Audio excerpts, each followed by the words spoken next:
Up and over. All right, let's go. Let's go. It's giving everyone a little bit more main stat, but also more stamina. And I feel like we've seen Warlocks kind of be advantaged from that. Obviously not on this particular list. Mike, what up? Having more stamina means bigger dark packs, means a little bit more durable.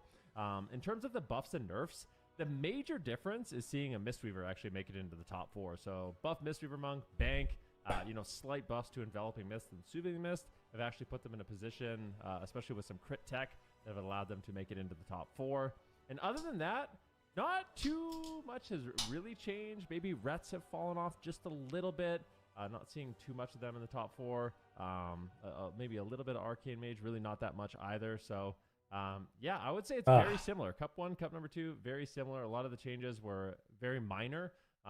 So it's kind of, yeah, same old, but that's not bad because we've seen such a crazy amount of representation in these cups so far.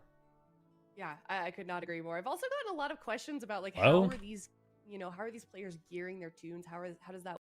It's so laggy, man. Yo, Lenweed, what up? Do whatever they want. They can kind of gear as quickly as they want. They just go up to a vendor and they can basically make a super build. And it's been really cool to see them kind of play around and see that diversity week after week. And so thanks for that overview. But let's also overview what we saw yesterday. Chan, you've got some top 5 highlights. Breakfast of Champs, yep. For us. We're ready, man. This one was hard to pick up, but in number 5, we have Cats and Dogs versus Gators Back. Awaken comes out of that stun lock into silence combo from Gators Back. Has to cast at the end of that. Walking away, what up? Happy Sunday, dude. Penance fake. Cubsy's wind shear gets faked. Ultimate Penitence comes through, and Awaken's able to survive. Excellent play from Awaken. In number 4, Direwolves versus Welcome to the Junk. This was one of the sickest setups we've seen in the AWC. If you look at Sea-Doo up there, he has no trinket. Trill has no trinket either, but does have the Cloak of Shadows, and look at the punish. Kidney comes through on Sea-Doo, Zhang channels the Ultimate Penitence, Nick trinkets into a full bash on Trill, and they're able to score a kill while Drake continues to CC Sea-Doo up in the corner of that pillar. Number 3, Gators Back versus Cats and Dogs. This setup as well was also very sick to see unfold. For me, this is why Cubsy is one of the GOATs, especially on that healer role. Look at this positioning. Calvish pushes for a cheap shot onto Awaken. Jax realizes the situation, goes for that pre-vanish outplay, and then Calvish follows up, eventually lands a kidney shot, and Cubsy right now gets full hex onto Awaken. But not just that, Shards has the Nether Ward up on that fear. Finish my workout rate to 6 hours. Nice, dude. From coming through, and Jax goes. I haven't done predictions yet. Number 2, this is one of the sickest plays that I saw in the AWC as well. Shards getting caught out of position right now, out of line of sight of Awaken. Look at Meep Monk's positioning on the rest of Shaman. We'll do it soon. Onto Awaken, pre-positions himself. As soon as Awaken trinkets, instant Thunderstorm to knock Awaken far away, trying to prevent that Void Shift from coming through. Awaken does get it off, but Meep Monk, excellent play. And this one, for me, was my favorite from yesterday. Pay attention to Nick on the Boomkin right now. Sea-Doo is by that pillar, has no trinket, does have the Escape Artist available. Gets root beamed by Nick. Watch Sea-Doo's portrait now. Uses the Escape Artist and instantly gets re-rooted. Dude, he gets rooted on every root beam every time. To a bomb from Drake. Rough times. The kill is able to get secured on Mez with a rough times. I've never seen that one before. Nick showing his exceptional skill on that Boomkin. Ben's a liar, bro. He's seen that so many times. Comment out and make plays like that. So thank you for that incredible overview at Chan. All right, let's see. Let's see if we actually did we close out yesterday's? In the finals for NA and E. Oh, we didn't. Let's look at the European bracket. We've got 4 teams left. We had 8 yesterday. 4 teams were knocked out. And here are the ones that remain. So we're gonna have Echo Streamer Zone. StreamerZone.gg in the upper bracket. That's a very. All right, let's do our prediction already. The grand final in from there. last week, and these teams, they were brutalizing each other in that series. It was coming down to the wire constantly. I am absolutely loving the new duo. Do a 10-minute. Swapsy and Big Mix. I feel like So when people come in, they have time. Out of left field, no one anticipated it whatsoever, but it's actually just making fireworks. So I'm very excited to see how they have leveled up to go up against Echo, who we're anticipating, to try and stay on top, or to likely stay on top, but it should be an epic battle. And in that lower bracket, Benruki, we've got a new face. Yeah, we got some interesting teams in the lower bracket, of course. I'ma Buff beat Mystery Monk, if you're a fan fan of the Mistweaver Monk or the Devastation Evoker. You've got Bank, Smite, Hidden, and Cassidy holding it down. They've been playing some really interesting compositions. The Devastation Evoker Hunter, the Devastation Evoker Feral, Jungle, and then, of course, Bank playing multiple healers, mostly the Mistweaver Monk, looking really good this week.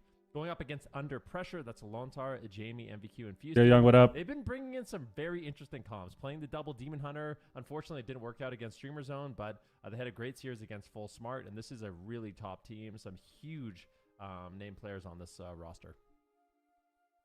Oof, yeah, I can't even tell you. I think which game I'm most excited for from EU. Trying to find but a it's going to be picture. very tough competition for sure. As you can see here, highlighted in the standings, if they've got a star next to their name, that means they are still in the bracket today. They're going to be playing today. We've got Echo at the top, 200 points. StreamerZone.gg following closely behind with 180. Dobob have been knocked out, 120 points Under Pressure, looking to make that third spot run with 100 points. And of course, we'll keep you updated if you are watching from home on how those standings change over the course of today. But let's look at the rosters and the players that are individually on them. Chan, if you are watching today, if you're watching from home, if you're a fan, who are you going to be a fan of today? Who are you watching? Yeah, I Chan. think the two main teams that I want to pay attention to right now is Under Pressure. That's a team with Lontar, MVQ, Houston, and Jamie. I think these are some of the best players that Europe has to offer. But We ever return to they haven't AWC, been doing maybe. too well, and it looks like there's a lot of consistency issues on this roster. Last week they bombed out in 8th place, and honestly, this is a top 3, top 4 team. They can easily win the AWC. But I'm going to be paying a lot of attention to Under Pressure. Great team, great players, but just haven't found their footing just yet. But the second team I want to talk about is Buff MW. This team with Bank, Smite, Hidden, and Cassidy is so entertaining to watch. Everyone saw on Friday their series against Dobob, the cross kill. So sick to see. I think Bank, he's the best fist weaver in the world, in my opinion. I hate fighting this guy. I love watching him play, and it's always such a good time. He's got some fans too. I feel like every time I see Buff Mistweaver play, there's a lot of people just rooting for Bank, cheering him on in the chat. So it's definitely cool to see how well that they've done, and I hope they continue on with their success. But speaking of success, let's look at the predictions leaderboard. If you guys know, if you guys have been paying attention, we have been doing a little competition amongst the I'm trying to casters find a ourselves, picture on my and phone, we but have it's the leaderboard for predictions here. And Chan, I can't I want to talk find to it. you because you've been splitting that spot with D Machine, and you're in last place. How does that feel? I'm gonna blame D Machine on this one. Yeah. I mean, What is I think that? you guys need every advantage you can get, so I'll let you guys have this. We've got Chat at the top, and then Zico in second. Ven, you're losing your spot a little bit. You gotta catch up. Yeah, I'm not happy about it. And I'm not only that, I'm constantly being reminded of it too, you know? Sorry, Like today, sorry, you're right. Today's a Just comeback. rubbing it Like, My fault. I'm sorry. I made some bold predictions today, so I'm hoping we can Ooh. pull ahead. But yeah, Chat and Zico are looking dangerous, and Super Tease is right behind me, so I cannot be messing up. I need a better day. Yeah, I mean, I think for Cup 1, Cup 2, I speak for everyone. I say there's been a lot of kind of unexpected turns. There's been a lot of upsets. So these predictions are really, really hard to do, at least in my mind. So if you're in chat right now, get those predictions in, get those points in, and we can talk about this first up series. Overviewed it just a little bit already, but it's an upper bracket series. It's Echo versus StreamerZone.gg Super Tease. Yeah, that upper bracket series is going to be Ba, a ba, very interesting ba, one, I ba. think. AWC is live, yes. I'm just checking it. Come off, what up? Are we? Oh, we actually are starting with. Chill Tech, what up, dude? What up, Vex? Hello? StreamerZone.gg Super Heal Tease. me, hello? Yeah, that upper bracket series is going to be. Eh, we'll see what happens if we interesting one, compete. I mean, think, I'm particular. fine just kind of I'm just checking it. supporting the trying to Whistler, see. dude. Are we? Oh, we actually are starting with the upper bracket. They're starting with the lower bracket. I was preparing for that. All right, we're getting the Sorry. banger series here. All right, we're going straight into it. Surprise. I'm getting the duo. We're getting the big mix duo here with Swapsy going up against Echo. Obviously, I think Streamer Zone are going to focus in on their Survival Hunter composition. Whether or not they play the Feral Druid, the Jungle Cleave, like they did in the finals last week, is the real question, or if they're going to try something different. Now, the Jungle was probably coming the closest in my mind, but Echo's probably been preparing a lot, and they may have gotten more war games into it. And when Echo gets more experience, the curveball of the Survival Jungle gets weaker over time. So Streamer Zone may need to break out something new if they do actually want to topple Echo. Oof. All right. We've got Echo, 73% chat vote with a 23% going to StreamerZone.gg. Chan, what's your prediction for this series? Are you gonna make David proud? Are you gonna get those that placement up with your prediction? Well, my prediction is we're going to see the Feral Destro lock Priest like we saw last week. And if Raiku's on the bench, I think Echo's going to win. Ooh. 3-0. Okay, okay. Then, what is your prediction? I'm going heavily in favor of Echo as well for this one. I just feel like it doesn't seem like Streamer Zone really has an answer for this composition. So I definitely think Echo's going to take it. All right, Super T's. I'm leaning into Echo as well, but I think Streamer Zone will likely pull Which off your teams will at meet least in one finals game. is your prediction? I think that the Jungle Cleave on some maps. I feel like we're gonna see Echo again, Ball towards Echo. and The then series, that might be a tough one to push it that far. But I feel like for EU we'll see Echo and so I'm really probably a excited Streamer Zone for this rematch. week. Yeah, very true. Maybe Buff I am Mistweaver also randomly with you sneaks guys. in. I'm 3-1 For in NA, favor of Echo. probably I do think, and we've talked about it Hater's already, how back in good Jung Streamer again. Zone is and how we've seen them play so far, but they're up against Echo, and I'm tired of getting these predictions wrong. I'm tired of going with my heart. I'm going with what the data says, and the data says that Echo wins quite a lot. But Chan, if you are StreamerZone.gg, what do you think is going on behind the scenes? What are they talking about, knowing that they're kind of the underdogs in this series? I think it's really hard if you're Streamer Zone in this situation because last week, honestly, you kind of got smashed in that Jungle versus Feral lock matchup. I think they've been. It's upper bracket. It's time to trying take some figure out risks. a counter to that Feral lock, but based on the classes they play, I'm not convinced that they have an answer. Of course, you know the meta this week will have shifted very, very slightly, but overall, I think they're fighting a very, very uphill battle, and that's why I voted 3-0 for Echo. Okay, all right, and it's kind of just like it seems every single time that these guys do get bested, they're just able to adapt so quickly, which is what makes Echo such a lethal team. So I feel like even if we do see Echo fall, we're going to go to the lower bracket and they're going to just wreak havoc down there. I mean, if they were up against, in your mind, Super T's, if Echo had to fight either Buff Mistweaver or Under Pressure, you think that one of those teams maybe would be able to knock them out of the tournament? I mean, Bank Mistweaver were able to beat Dobob, which have similar compositions, but I don't know how it would fare into the Destro lock in particular. That variant on Echo is what makes them more threatening than Dobob. Phobia, what up? For the region, just having Mercy on the roster. Seems like Flappers isn't. I think Feral Lock's good in Mage Rogue. And provide too much in the current meta. I think it can be okay. I would really like to see. It's possible that it doesn't happen, but Bank Mistweaver versus Echo. Like if it's possible to create that situation, that's. Like Oh yeah, it is. It is Bank's team against Lone Star's team, right? It's completely different composition. Those are typically the most challenging for Echo. I don't know how that's going to be then. Composition in particular could be tough for them. So if we get that matchup, I don't know how that's going to be then. But for that to happen, Streamer Zone would have to win here. Bank Mistweaver would have to win, or Bank Mistweaver has to run the entire lower bracket with Echo in the finals. So it's like very low odds of that situation happening. But Oh my God. very low odds they beat Dobob. So anything. Guys, Carolina's already up right now. Carolina's already up against the Cowboys right now, 3-0. This is good. We can keep this lead. That the number is. We can keep this down, lead. But yeah, you're the underdog in this situation, but we have seen the underdogs win in AWC. We saw them. It happened in Cup 1. We saw it happen in Cup 2, also in Friday and Saturday's game. So we could certainly see an upset Let's here. see. But if you're StreamerZone.gg, then what compositions do you think Let's they're going to bring see. out in the blind pick? Because that is such a crucial choice teams have to make in this moment. Yeah, something to shut down the Void Weaver. I'm not surprised to see people going like, you know, on paper, Echo has a big advantage in this matchup, but I'm not surprised to see people going with Streamer Zone. I feel like Big Mix is making a case for himself on that Survival Hunter. We saw some incredible plays by him on Friday, and I expect no less from him in this series. Panthers fan, yep, my whole life. We'll have to see. I know what it's like to Survival suffer. Hunter or Ellie Shaman. I know what it's like to probably suffer. Maybe a jungle, but I don't mind. I don't mind seeing the Shaman with. I think we're gonna see Ellie Hunter. I just don't know how it's gonna do. Against. But I think it's got to be kind of like a hit and run strategy. The only problem is it's just such it's such a difficult situation to navigate when you're fighting the Void Weaver and the Destro Warlock, because you have two casters you basically have to shut down or you lose the game. So at least in North America yesterday, we saw some tactics coming in from Meat Monk's team, just a line of sighting a significant amount of the game, waiting for dampening. Maybe that's when the Void Weaver can really fall behind. So maybe we see Streamer Zone take a more defensive approach, is trying to stall out the game, pick their moment to kind of all in.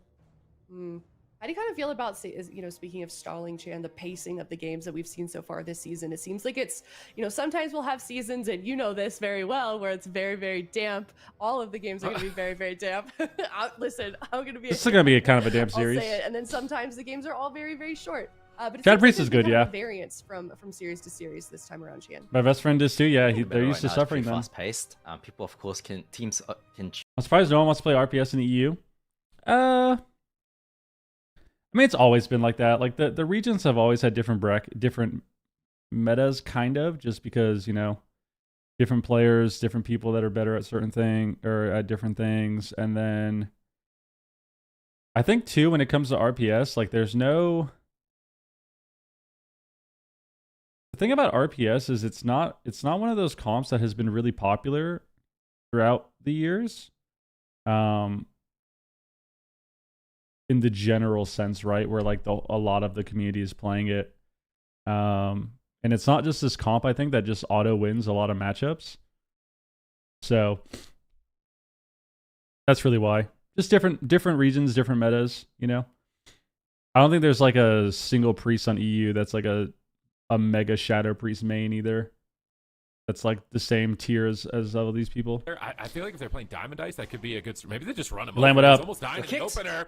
Oh my god, guys, their pain suppression. He triggers the Strangulate into another stun. Bowrogue's in a coil though. Dude, this is surprising, man. DK Hunter. Damage at the moment. JT goes for penitence. They kick him on it. He's really struggling. Oh, he's dead. He's gonna die. He's gonna again. Streamer zone, do it. The Zug pays off. JT did not expect to get run down like that.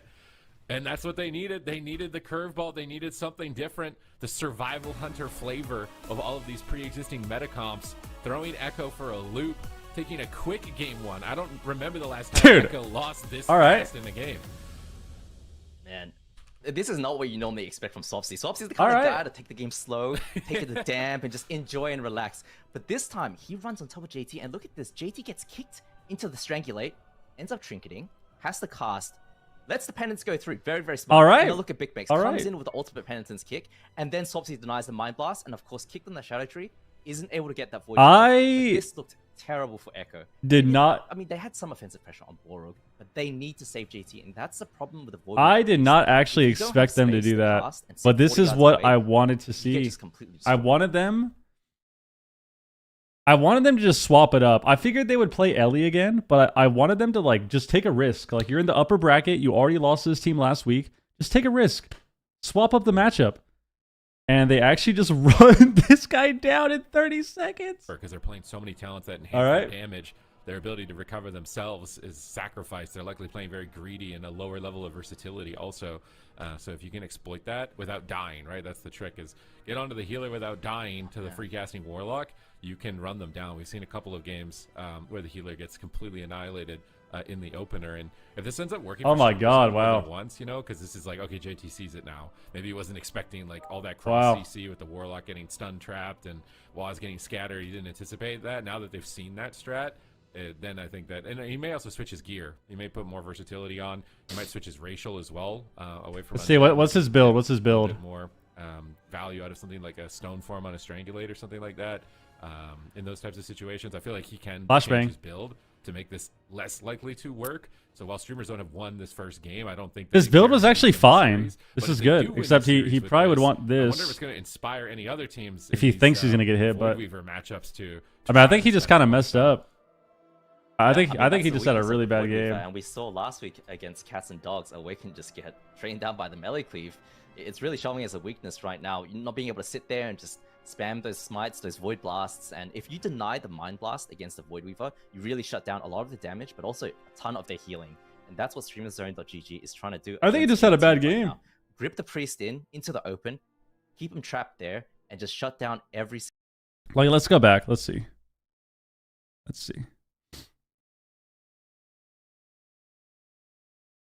Like, even let's see the opener here. What happens? Waz opens. So they open first. They int him stun, they grip. So we don't get a fade on the grip. He tries to pre-fade, I think. I think he tries to pre-fade the int him. And then we don't get a death on the grip. We don't get a death on the grip or a fade. We get stunned. We dome instantly. Okay. And like here, it's like a lot of things could be better here, right? We used dome first. Would have been better to just PS. At least get the charge rolling on PS. The problem with dome is you're against a DK and a hunter, right? You can get knocked. So like relying on dome as your first cooldown is pretty rough. So we could have PS instead. That avoids the knock. Then we need to be able to like PI here instantly and then double fear. So like here we need to be able to PI and then double fear. Did he PI Waz? He PI'd the Feral as well. So like another mistake here. PI'd the Feral. Should have PI'd the Lock. Way more valuable. Need to get the double fear here. We get kicked on Dark Reprimand. Now we have to PS as well. And we don't have Evangelism still. We haven't pressed Evangelism yet. So it's like this whole opener is just scuffed. Evangelism now, a little late. Still have fear. Finally press fear. Go for the ulti pen, get kicked. Go for Mind Blast, get kicked. Like, there was just no... I think, honestly, they just weren't expecting this because there's just, like, no sense of urgency in this opener. There's no sense of urgency at all. And I think they just weren't expecting it, so we'll see. We'll see what happens. Let's see, did they pick the same matchup? Okay, same thing. Same matchup, bigger map here. But, yeah, once again, they just... When you watch the game, I think they just really didn't expect it. Like, right here, we tried to pre-fade, I think. Which, you know, it's a good attempt, but it always kind of bites you in the ass when that happens. We don't PS here. Instead, we have to dome. So this should have just been a PS. Instead, we dome. We get knocked out. So, like, this is already so scuffed for us. Now we're just in trouble. And, like, I think if this opener goes different, I think he just really didn't expect to get attacked. Because I'm pretty sure this game, it'll be a little bit different. Well, he'll probably trade PS first, get a double fear. Like, trade PS first, PI the lock, get a double fear, and then this opener suddenly doesn't happen. Like, if he PIs the lock, double fear, tries to cast a Mind Blast, gets kicked, tries to cast again, gets kicked, he can cast Mind Blast after that, right? And then, like, now he has globals to play the game. But this game was just... This was just really rough for him. Even here, like, not fearing earlier sucked. Like, this should have just been a fear here, like we talked about. Like, double fear right here would have been perfect. Priest is stunned. You double fear. You force their cooldowns.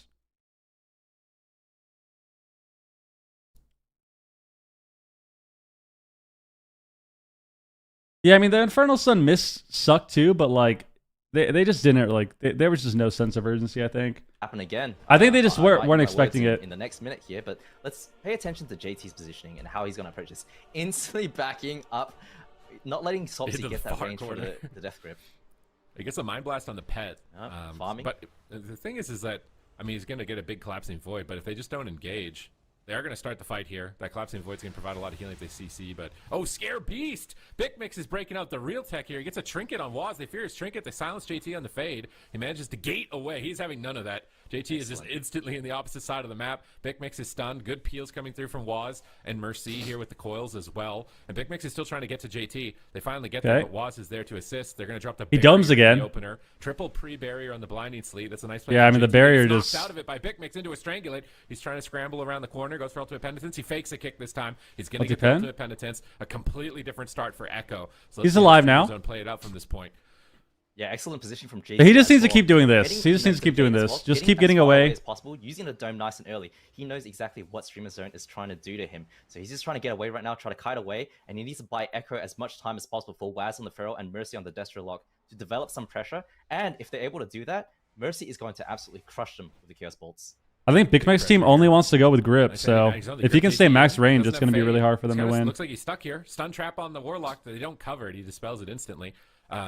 And I actually wonder if Mercy might switch pets at some point. He switched to the Imp in this matchup. Maybe he could like dispel himself in some tight situations. Big Chaos Bolts incoming onto Big Mix. He's at the pillar. JT gates away. Really good gateway usage this time. And Mercy's playing. Why didn't he fear there? Were they on DR? It's going to be a lot harder for Streamer Zone to find that all in. They're trying to go after Waz, but JT, he can just attack pets at the pillar. That's the difficulty of playing pet classes into the Void Weaver, is with Atonement, it heals through line of sight. So JT can just freely attack pets, even if your whole team's Ripped on in, the pillar. tries to death, He fades away. Oh, they fear him. Feared? So they have a stun strangulate here. They do have a strangulate. Where's the stun? EPS Right now. Maybe already earlier. The kick. Waz gets a Waz stun. dying. Pressuring Waz while training JT. They get JT's trinket with the strangulate. Nice setup, but big Chaos Bolts. Big Mix line of sighting. They're doing a little bit of a hit and run this time. They know they can't really stay too far in here. Big Mix is just taking the closest. Why doesn't he fear? Cyclone attempt. That's going to hit Big Mix with no trinket. Fear the pet too. He's going to get bled up. Borug has good positioning in the back line. Like he's getting clones too, but like the first clone on the DK was DR. Into pet So stun here on could have feared Chaos instead. Bolts from Swapsy. But now the They Chaos swap? Bolts over and the Chaos Bolts are landing. Void Blast coming They out. grip in the Warlock, but Are you stunned? Big Mix is still low. Here's Incarnation. CC on Priest, CC on Priest. Ooh, they got Turtle. That was really The good. bleeds, but the Chaos Bolts are raining terror from afar. Borug jumps into Angel. JT's form, gonna get right gripped with here. Relaxing He's gotta be Void. careful. They decided to trade Turtle as well amidst the Incarnation. Might have been an overcommitment with Borug already an Angel though. Yeah, Streamer Zone really needs to get back onto JT. Swapsy is constantly fishing. Look at JT's position. Every time Swapsy peeks onto one side, JT moves backwards or moves to the other side to deny the death grip. Because if he does, there it is. He finally gets caught. He doesn't have the trinket, gets chastised, does have pain suppression available. So he should be okay right now. Is able to slip. Echo away. has JT instead of Meh. Quite a lot of defensive and rounds. They're going onto JT right now. Mercy was there Trinket fourth. available 25 seconds. Mercy's been Full there fourth strangulate since lands. Chan quit. He should be fine though, as he does have the pain suppression available if he needs to use it. JT gonna make it out alive for now. He's got another PS soon. Stun on Big Mix. That gets the Dome is coming up. Aspect of the turtle. He used it earlier. He's line of sighting. Big hit of fear if he's not careful here from Borug. Okay. JT stunned. What are they going to do with this? How are they going to chain? I'm surprised JT No, Meg going for the just fear. They're all quit. stacked He up didn't right want to now. play Mind Blast, collapsing Void. JT's trying to ramp. Nice fear from Borug. anymore. They have two options. They can grip swap or they can grip fear and then maybe go feral druid. I think that those two types of openings. They're also sort of winning on mana.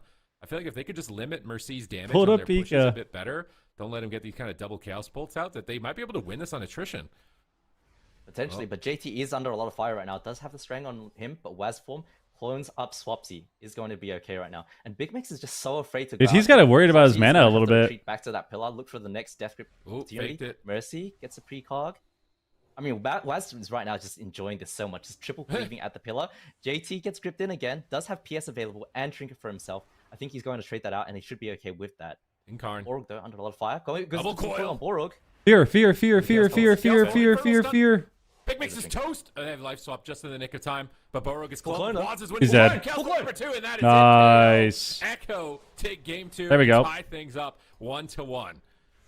Oh man, I mean, JT this game positionally so much better compared to game 1. He instantly knew what was possible. Swapsy not able to find those moments.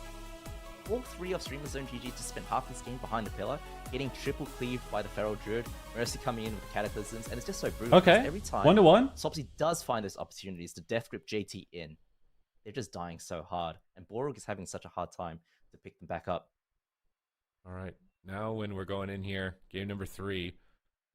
Now, small maps, though, like this map paid off for JT. Like, he was able to play max range. Look at him. He's just having so much fun 40 yards away, just hitting pets and whatever comes in his line of sight, doing as much damage as possible. And Mercy is having fun, too. I like Big Mix's adaptation here with Scare Beast. I feel like we almost never see that from Hunters. But he was using that as What a crowd season control for a and Waz Dispriest to throughout quit. the Yeah, game, you messed trying up, to man. bait, like, dispels and pull JT off the pillar to dispel it. But these moments right here, they just needed cover on Mercy. Like, Swapsy is kicking JT. Like, that just seems like a mistake from Swapsy in terms of priority. Like, he's trying to go after JT, but his Hunter is just getting stunned and Borug's getting blasted. It seemed like they have to switch their priority given the circumstance. If their healer has no cooldowns, AQB, what up? bigger priority is on shutting down the Warlock. If they have cooldowns to trade, then bigger priority is pushing in on Priest. And they have to constantly... I mean, I feel like they're going to... swap. This map is rough with the strategy they want to do, but I think that's important to understand, though. If you're going to play a big map, which, like, anytime you win against them, they're going to pick a big map. So they need to figure it out on big maps. I don't think this strategy is going to do anything. This strategy is, like, pretty buns. Darn. It does have We've seen this time and time again where, you know, people play DK stuff, they pick a big map, and like the enemy team picks a big map as a counter, and this is what they do. They just sit back and they do nothing at the pillar all game and try to grip stun. And I think if they're going to do this too, like they should just do this on the Warlock, because look how far this guy is.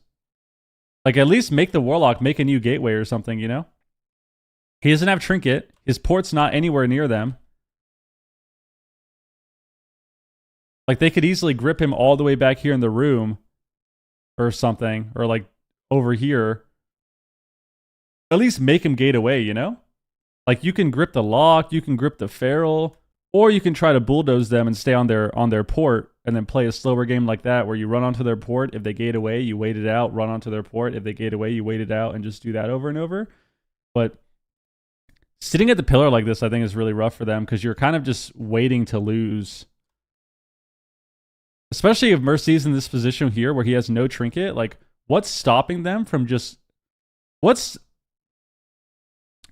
is the problem, right? If they grip Mercy and they stun him, and he decides to, you know, let's say bull rush to the gate and then gate away, that's fine. He gated away. Now he's off your pillar. Now, when he comes back in, you can just grip him again, because he doesn't have a port down. Obviously, if he puts a new port down, it changes, but like, where he's standing here, he can't port.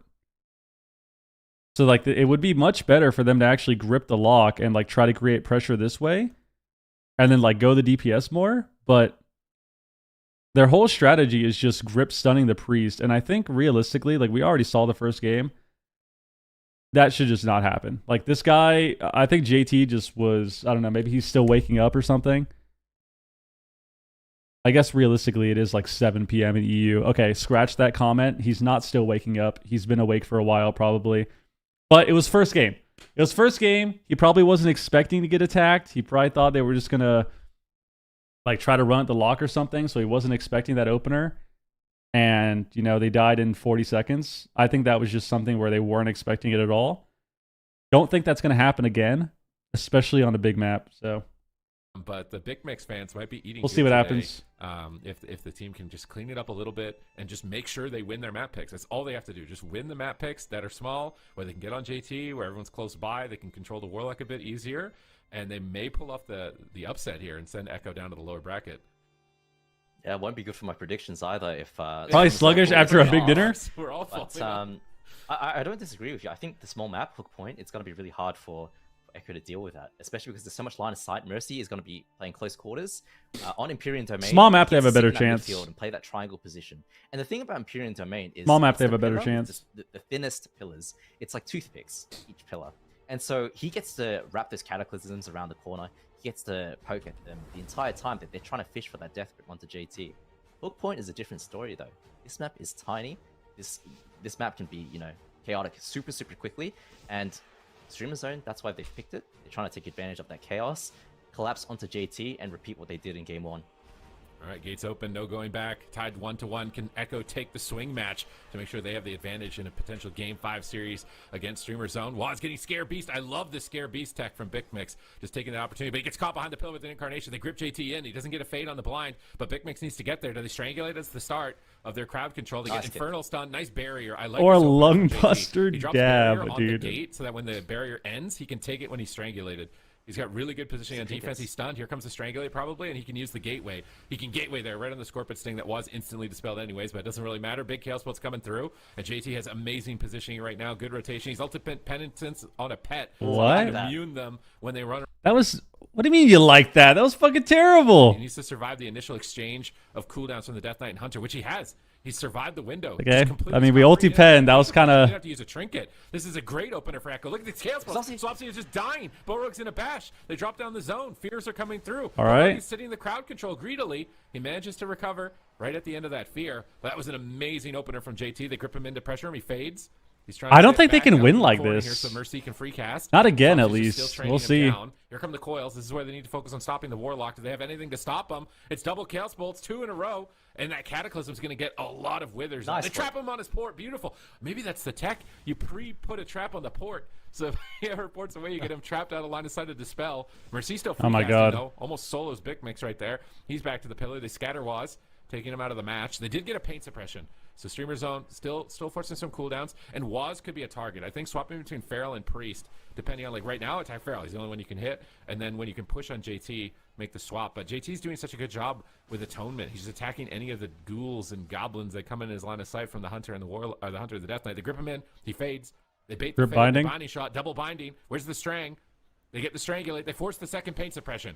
They should just get out. They should just get out. Big Mix sees it. He's trying to get out right now. Just go for a reset. They got what they wanted. That was a free paint sub. Absolutely, but on Streamer Zone side, the problem is Borog doesn't have that trinket anymore. So Big Mex has no trinket either. That is a window for Echo to exploit. Mercy with the Chaos Bolts, Big Mex is going to be in a world of hurt if they can follow up any CC onto Borog.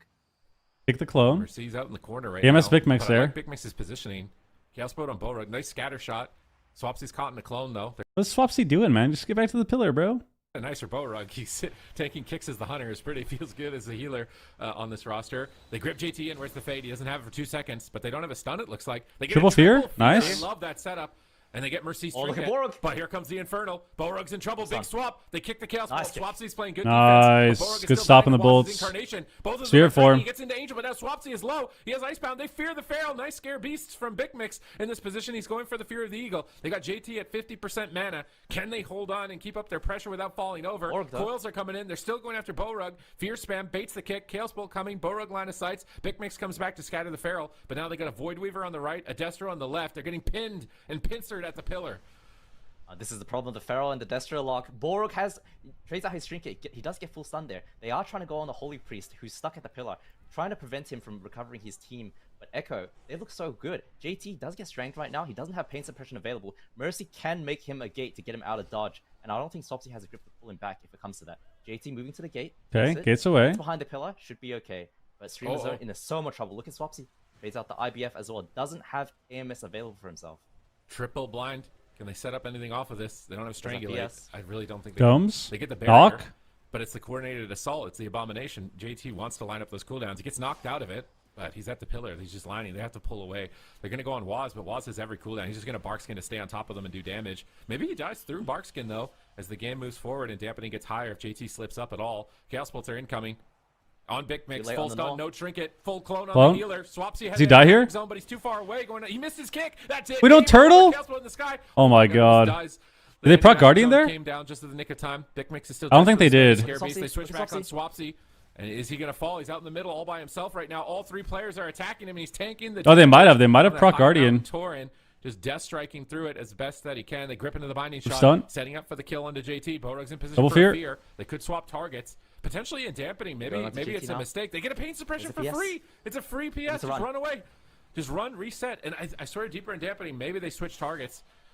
I mean, the mana is looking kind of sketchy for both sides right now. Both teams are about 30% mana, but the problem is Streamer Zone GG. Inferno comes down, they gotta are line under this. so much fire They need to from line Mercy. this. If he's left alone to cast those Chaos Bolts, he's just going to completely decimate you. Just line the lock. It's Infernal. He's pulling in to the right. They grip Drip JT, blind? triple blind. JT? Where's the damage? Where's the CC? Ultimate Oh, Pregnancy, miss fake kick, He's no. going into the sky. This Run away, sounds run away, completely run away. lost. They have to They need to run. They're trying to get out. They're getting behind the pillar. But they're going to stack and get triple cleave. That's the punishment with this comp. And that's They the fear Incarn as Waz. well. That fear doesn't really. I guess it fears the Incarn for a second. Nice Borog can die. Beautiful No PS. Borog's dead. Trinket fears them Trinkets? away. They're swapping on Borog at the same time, going for the win. Big Miss Full gets stun. blasted. He's Full got stun, turtle, Borog. but is Borog going to be able to hold on? Waz still has Incarnation into another stun. Massive damage incoming from JT off to the side. He might lives. just He get has Borog swap. by himself. It's He has looking the like a foil. double kill. His swap. For Echo. How does Borog come back from this? Everyone is dying. Swap the DK, He's swap trying the to DK. trade. He manages to recover, but now Swapsy is low health out of nowhere. Mercy is dominating right now, but Borog pulls it off. He's back to 80%. Big Mix is in Turtle. He's immune to damage. Fearing Waz with the Scare Beast. JT instant dispels. Swapsy recovers. They actually stay alive. Double Fear Going trap. on They're JT swapping on JT. Can they manage to pull it off? He's got the gateway. I mean, he has Just so click many it right here cooldowns. whenever He has wants. so He's many probably saving it for the cooldowns. Strangulate, though. They have to 100 They still ohm with the here. Chastise. Waz gets kicked, but now Mercy, there's no mind freeze for him. Look at Mercy's positioning. He might get some Chaos Bolts. Have to be lines. careful. Borog's, he's so far away from his team right now. Is he going to be able to keep them alive while they're pushing on JT? He got a Mind Blast off. He gets a kick on the Void. That's a beautiful kick by Big Mix. If they can keep Mercy kicking him ports. on Shadow. They need to just go Mercy in this dampening matchup right here. Like, just go Mercy, CC the Priest, and then swap the Priest off. But, like, Got such limited defense. Waz is going in. Full stun. Deploying on Cyclone Borog. behind He- the I mean, he pillar. just The should not Strangler die. trying You have to fear, win with it. too. Losing crowd control. JT just needs to Mix trade. trash. Big Mix is dead. Big Mix gets destroyed. It's He gets gripped away. down. Is he going to die? Chaos Bolt in the sky. 10% health remaining. Spear Borog is form, zero spear mana. form. They grip Waz Swapsy right now. zoom. Swapsy's dead. He has Swapsy's found dead, Fortunes, yeah. And the push has been Thwarted, maybe Oh not. my God. Deathstrike is actually still Spirit in 5 alive. seconds. Spirit in 5 Bora does seconds. it with 0. He's got Angel in 5 seconds. 4 seconds. They need 3 more Double seconds. fear? 2 more seconds, and then Bora can top the team here. 1 more second. Big symbol. He's gonna use symbols Wow. to get some mana back. Somehow they're squeezing it through. JT pre-barriers, but he's Zoom. He's got to get a symbol. He's got to get a spirit. He's got to get a spirit. Why doesn't he spirit? He might have to trinket Angel. Swapsy drops the anti-magic shield, but Big Spirit? is dead. He's out of line of sight. It's so much damage. Don't let Angel Mercy falls bolt. from Borog. They have like literally They binding? maybe 20 seconds left in this game as Streamer Zone to win this. Big MD on all the dots. 20, That was really maybe 40 good. Seconds max to be able to pull off a kill, and JT knows that he's gating out of there. He's not going to give him the chance. He repositions. Rogue needs to fear them. Borog's Nice, in double position. fear. He fears the DPS. They have JT to zoom. push. They have to win the game now. There's nothing left. Full trap Waz. Full trap on Waz, but Mercy can free cast right now. No, Mercy's gonna one-shot them. Mercy's coming in with the bolt. AMC zone. from Swapsy to deny. They need to sit in this for a little bit. They have to just chill for a second. I mean, Swapsy's gonna die Mercy too. to blinding sleep. Swapsy, I don't know how he's gonna make it out of this. Full bash onto him. He does have the AMS coming out. Look at Mercy though. He can channel. JT's dead. No way. He has swap. JT has swap. JT has swap. It's over. They're too good. Can Big Mick solo him? He's Zoom. He swaps to Mercy. Oh, he's stunned. No trinket. The coils. The kill. Oh my No, God. He can't. He's stunned. It's over. It's lights out. They're fighting so valiantly, but it's so brutal, man. They just- lose this swing match. Waz capping over 1 billion damage here in game number 3, and They losing to just- match point. This was very, very brutal for Streamer Zone. The problem is they just have to run every single time. They can only hit and run JT for a few seconds before Mercy's Chaos Bolts just become too much. And he is so good on that Warlock as well. The Always problem understands exactly when they're making is- that push, has the double coils available to counter pressure, and that's a problem for Streamer Zone. They have these little windows where Exactly. Swapsy's looking for those death grips onto JT. JT's fading away, trying to make it back to the game. The problem is they're only trying to win the game by grip stunning the priest, and it's just not like realistically. I'm gonna, it's good to be optimistic. That's just not gonna fucking work. Like at the end of the day, grip stunning the priest is just never gonna work ever into this comp, unless Echo completely drops the ball. Unless they completely drop the ball, it will never work. Which we saw how the first game went, right? The first game was the same thing. The only reason they died the first game is because, JT, for lack of a better phrase, completely fucked up and just choked. So it was a really rough first game, and they lost. But if you're looking at all the other games, like it's clear that it's so hard to kill him because he can trade all his defensives, rotate in and out. He can sit max range, and they're only going to go with grips. I think the problem that Streamer Zone is having is like they're trying to run in and out, but by running in and out, you're just letting them all get their cooldowns back. And that's fine. Like that's a fine strategy to have because it's a Void Beaver, right? And a Destro Lock. Like you're not going to be able to kind of stand out there and just attack them. But the problem that they're having is they need to pick better times. They need to pick better times to go. And 2, they need to just try to get more damage out, especially in dampening. So like there's moments here, I think it was a few minutes into this game. This was like blowing my mind here. This moment here, I think Mercy is just back here. They somehow end up on his port. They're still hitting JT. They get his precog, or they give him precog. And now here, like, Swapsy does this weird thing where he runs up and he blinds the lock on the bolt. And then Big Mex is attacking the lock, so he just breaks it. Or he actually somehow doesn't break that with a bomb. But like, another moment here. We try to grip. He fades. He runs away. Like, look where the lock is this whole time. Like, why are we not attacking the lock here? You know what I mean? And I understand, okay, it's the priest. You don't want the priest to free cast. But if you're sitting at the pillar here, if you're all at the pillar, just hit the lock. It's fine. Just hit the lock and line the priest, hit the lock, and just put dots on him and shit. And, like, get pressure while he's here. It's not like the lock is an immortal target. The lock is hard to kill. But if the lock is standing on top of his port the whole time and you're right there, like, you can get pressure on him. But the problem is we keep doing, like, these pre-scos over and over, and we have no pressure. And then even later in the game, right, when dampening starts kicking in, it's the same thing. Like, dampening's kicking in, we're still kind of running at the priest. We're staying out a little bit too long. And like this is where we need to just get pressure on the lock. Like right here, it's not. You can't just go into the game with one single strategy. Like you have to be able to adapt to what's happening. And here it's like just get pressure on lock. Get pressure on lock. Make him dark pack. Make him port. You know, make him have to be scared and kite. And then if he's in a good spot, or if the priest is in a better spot, or if you can get a big grip, then yeah, you can swap priest then. But only running at one person like that, I think, is really brutal for them. So we're gonna see what happens on Dalaran.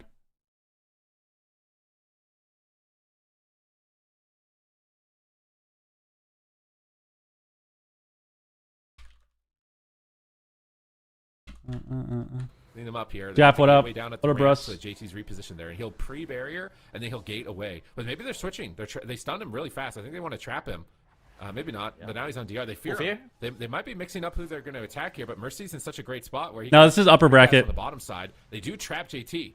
So they are changing their strategy on match Yeah, point. they're going Borog. Borog almost dies in the opener. His whole team is getting ravished. He's in Angel, trying to pick them Okay, back up grip double from the back. blind. And now that looks like they want to swap on JT. He's repositioned away from the gate. But he They drops got the dome. barrier. Borog is still low. This is Borog good. Side down off the corner. Waz is cycloning.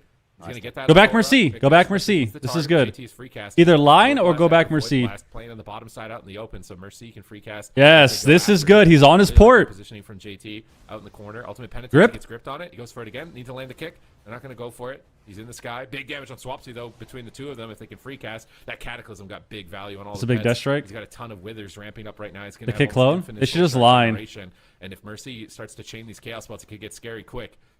Okay. Yeah, right now Mercy One, sitting in two. mid. Chaos Balls, 2 Chaos Balls onto Swapsy. Does He have dark the RBS packs? available. Intimidation onto JT. Full trap? Nice does knock. have Mercy in a bit of trouble right now. Dark pack comes through.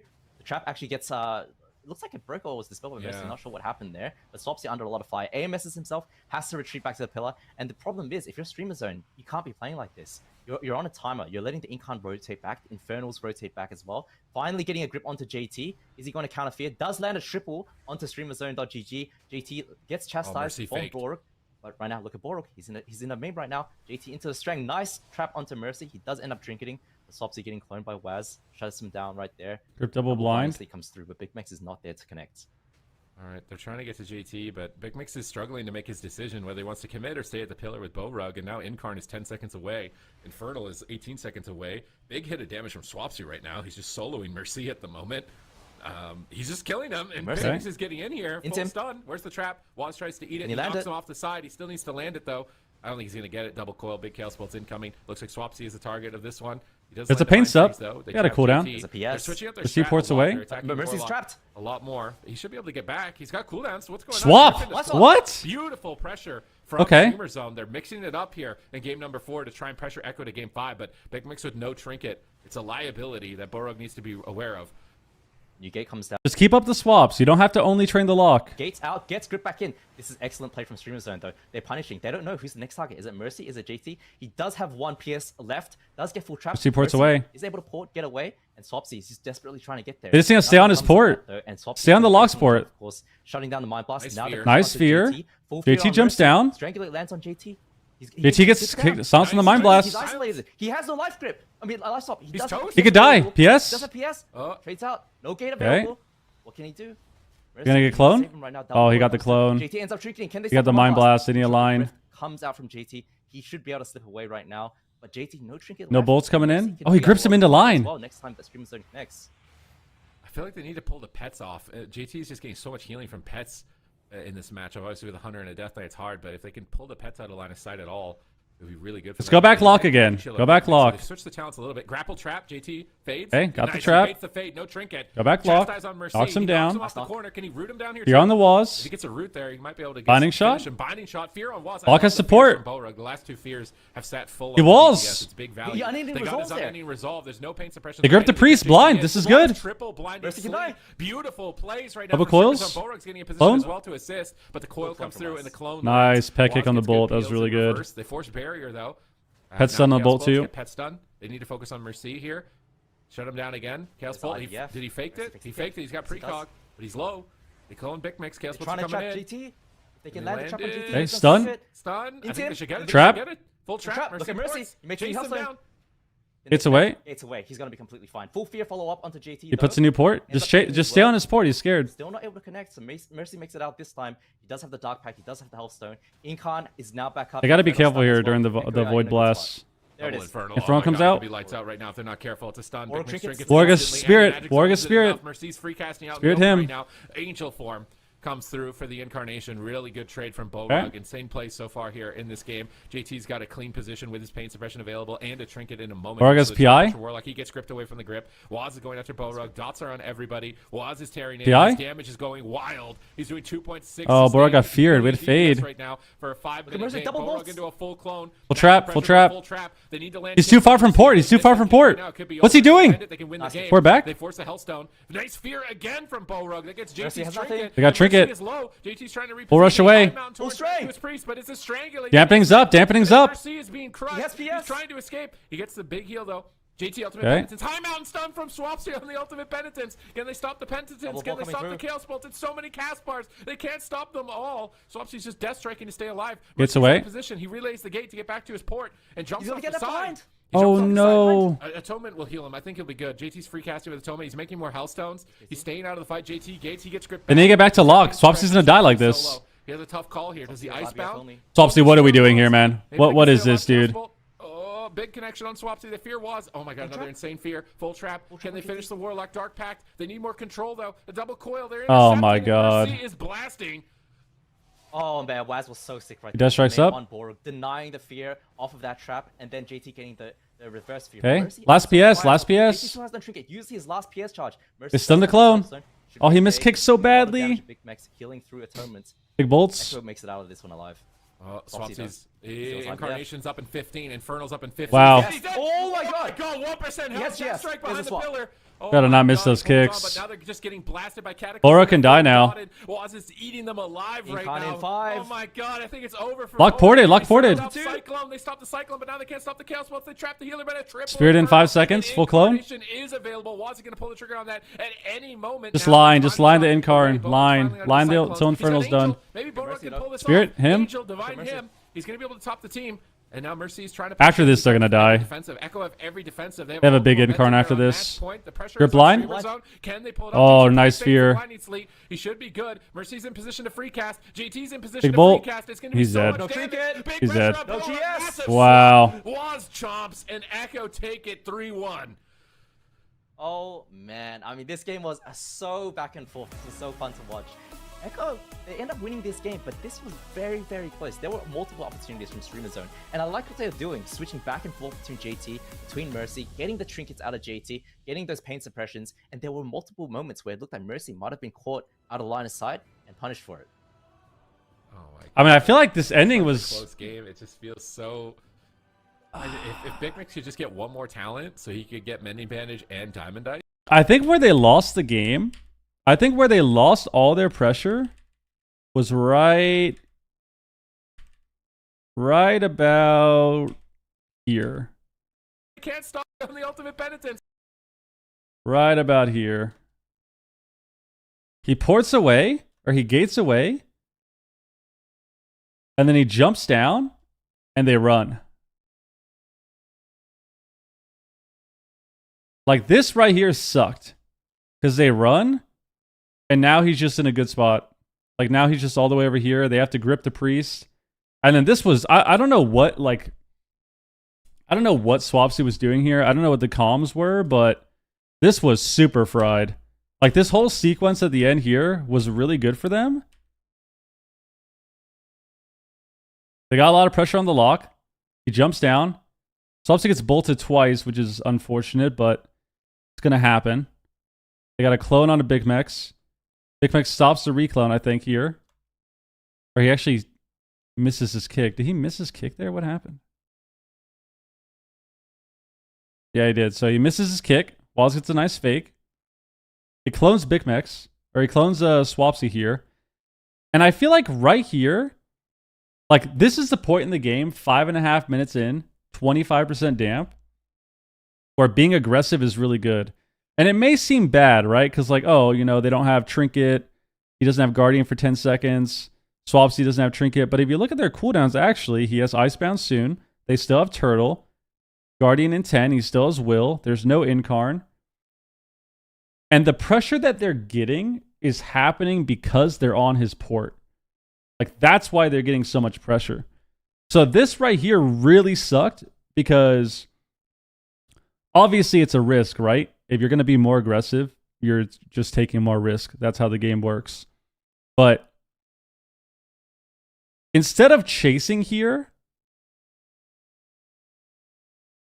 and we run, like, instead of chasing here, we run back to the pillar. We kind of top up a little bit. He gets a Hellstone made.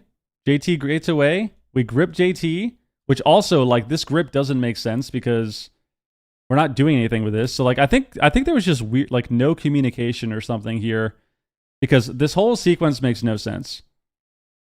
Like, Big Mix and Borug are at the pillar. They clearly want to just live and heal up. Swapsy stays out and grips the priest when Big Mex isn't there. And they have no CC. Maybe because it was his cooldowns, but like, we stay out here, and then now we eat bolts. So now we get bolted here. One bolt comes in. We're getting wrecked. And then I think we get another double coil here, and then we get bolted more. So we get 2 more bolts here. We have to death strike the priest in ulti pen. We get double feared. Borug actually wills that fear too. And it's like, it's crazy because if we just gripped the lock here, I don't think this would have happened. Like, I think gripping the priest is okay if we would have been able to line. Or at least we could have saved it too. Like, we could have at least saved it and not taken as much damage, but those 3 bolts that we took there kind of changed the game. Because, like, look how much pressure we get on the lock when we finally push in. Like, we could have still done this if we didn't run so far backwards. We got a PS. And then, like, this part sucked too. Like, this was the end of the game that really sucked because we just... It's the same thing here. Like, we're still just pushed in. We got so much pressure. We're still pushed in. And it seems like we're just running at the wrong time. We're going in at the wrong time, and we're running backwards at the wrong time. Because, like, here, we just got to be safe. We got so much pressure on the lock. We got a PS. We got to be safe here. But instead, we miss our kick, get bolted to infinity. So we actually got 3 bolts there. He got bolted 3 times here. And now we have to swap.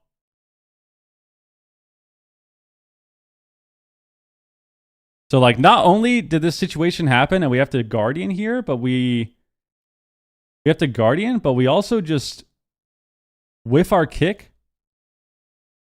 Oh my god, he kicked an Incinerate too. We literally whiff our kick on Incinerate, and then we get 3 bolts. So, like, this was actually really good at the end. Like, it just seems like there's such confusion on what we want to do.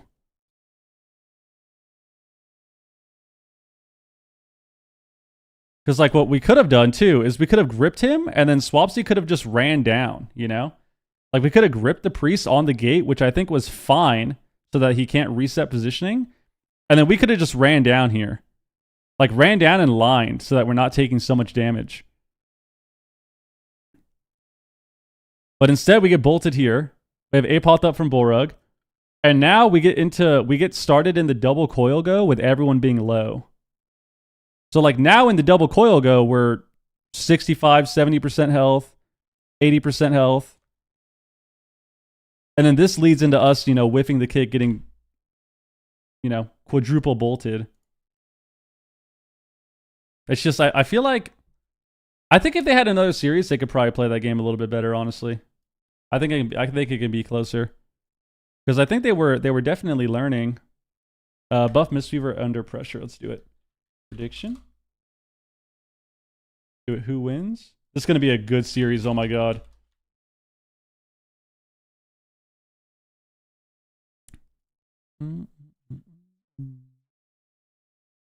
It's going to be a good series. We need this. We need this. Good series for Echo, though. Like, I think Echo did exactly what they needed to do, you know? Nothing too crazy. They had some good moments, some good swaps, but they just got to stay back as far as they can. JT needs to stay away so he doesn't get swapped too. Mercy needs to be in position where he can always port. Waz gets clones out whenever things are getting too scary or just baiting kicks. So they did everything they needed to do and they won, but 3-1. I do like that Streamer Zone at least tried to change the strat up a little bit though at the end. I like that they tried at least.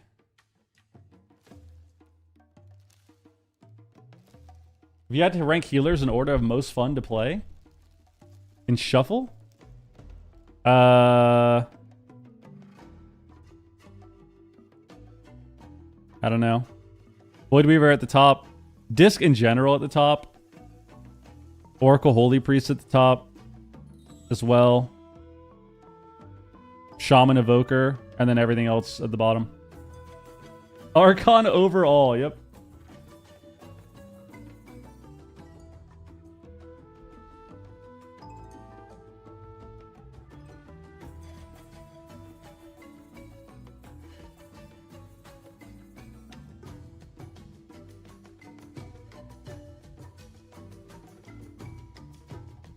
Yeah, I think swap sleeping on DK is good. I think this is good for them. And even though, so, you know, we've talked about this a bunch when we watch these games, right? Whenever there's suggestions on comps and matchups and stuff, it's not just about, it's not, oh, play this, it's going to guaranteed work. It's, oh, play this, you have a good shot to win. Like, you have a chance, you know? You're never, ever, ever, ever going to play a matchup, especially when the meta feels like this, where it feels like kind of even and, you know, everything has like a good amount of versatility, like a lot of these comps. You're never going to play a matchup where you just auto win the game. Like it doesn't exist. It's very, very rare for you to play matchups, especially in tourneys, where it's like this auto win situation where you pick a blind, you do your blind pick and you have this matchup that just automatically wins 100% of the time, no matter what you do. Like it doesn't exist. So the fact that they took a risk, they played this comp instead, DK Hunter. They took the first game, even though they caught him by surprise. In all fairness, I don't think that should have happened. Like, they still got to win first game. They got to win on the board. They got a lot of pressure in the other games as well. Like, they had moments where they had good pressure. So the comp is still a good idea, especially because I don't think they can really play anything else that'll be good into it. So it's all about just trying, you know, trying something, try the comp, try the matchup, see how it feels. So I'm happy that they swapped it up. How's JT come up with these meters? Well, a lot of the damage that some of the damage that you see is beacon on details, but even if you look at scoreboard, he does a lot. And I mean, it's just hitting smite, the dots going on to pets, the extra rift damage too. But yeah, Priest Void Weaver does a lot of damage in general. Atomic, what up, dude? Survival Destro? I don't think they have a Destro lock on their team, right? Oh no, I guess Swapsy can play Destro. I mean, I feel like the DK Hunter is fine. Only kind of relying on that Mr. That's once again, get your predictions in. Get your predictions in. Some other stuff as well, so Buff Mistweaver and under pressure. Make sure you predict. Make sure you predict. Looking a little bit better right now. Okay, all right. Given that, Zico, what is your prediction? Double DH. Yeah, he plays lock too, so in favor of Buff Mistweaver. So I think they're gonna take it 3-1 pretty handedly. But honestly, I think it could go either way. It really just depends on, because that's the interesting thing about Championship Sunday. In Europe, you finish your games on Friday, and then you get Saturday as a break where you can watch NA, maybe get some inspiration from their meta, and you can kind of prep because you know who your opponent is going to be on Sunday for that first game. So that's why we saw, in that previous series, we saw that kind of surprise attack on JT in the first game, just completely destroy him. That's probably something that they planned, during that little break. So anything can happen. With that in mind. That's true. All right, Ben, with that in mind, what is your prediction for the series? I try to make a bold prediction here because obviously I love the Mistweaver Monk, love Buff Mistweaver, but I'm going against it. Have you ever been asked to host? Under pressure, they're gonna. I mean, I've casted several times. I've casted several times. I casted a couple of the tourneys in Shadowlands.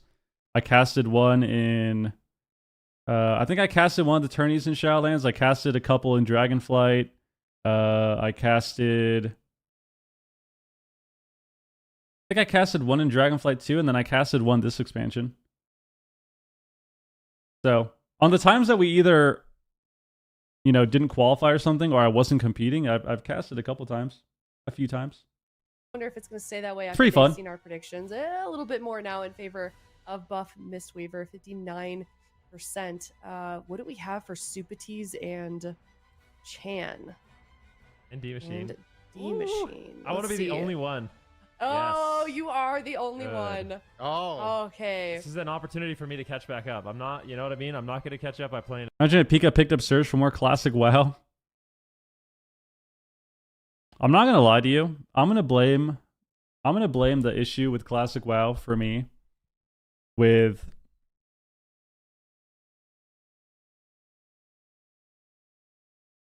when I stream, I like the idea of streaming, of course. I've done it for so long. Of course, obviously it's my fucking job. I've done this for 10 years, but it's really important for me to like actually enjoy what I'm doing, you know? So even though classic WoW is pretty chill, like playing hardcore classic, it's not super fun for me to sit there playing it all day. And I think that is what kind of prevents me from having more success streaming it, but also just playing it in general. Really top notch at their classes. They're probably the best on their classes for the most part. But like it's fun to play and it's super chill and it's casual, but it's not like something that I crave doing, like I lose interest really fast. So I don't know. As a ladder, as a team, but then they get onto the broadcast and you kind of see nerves setting in a little bit. So that could definitely come into play. Makes sense where you have to be entertaining, and if you're not happy and enjoying it, then it's really hard to do that. Exactly. When I play hardcore WoW,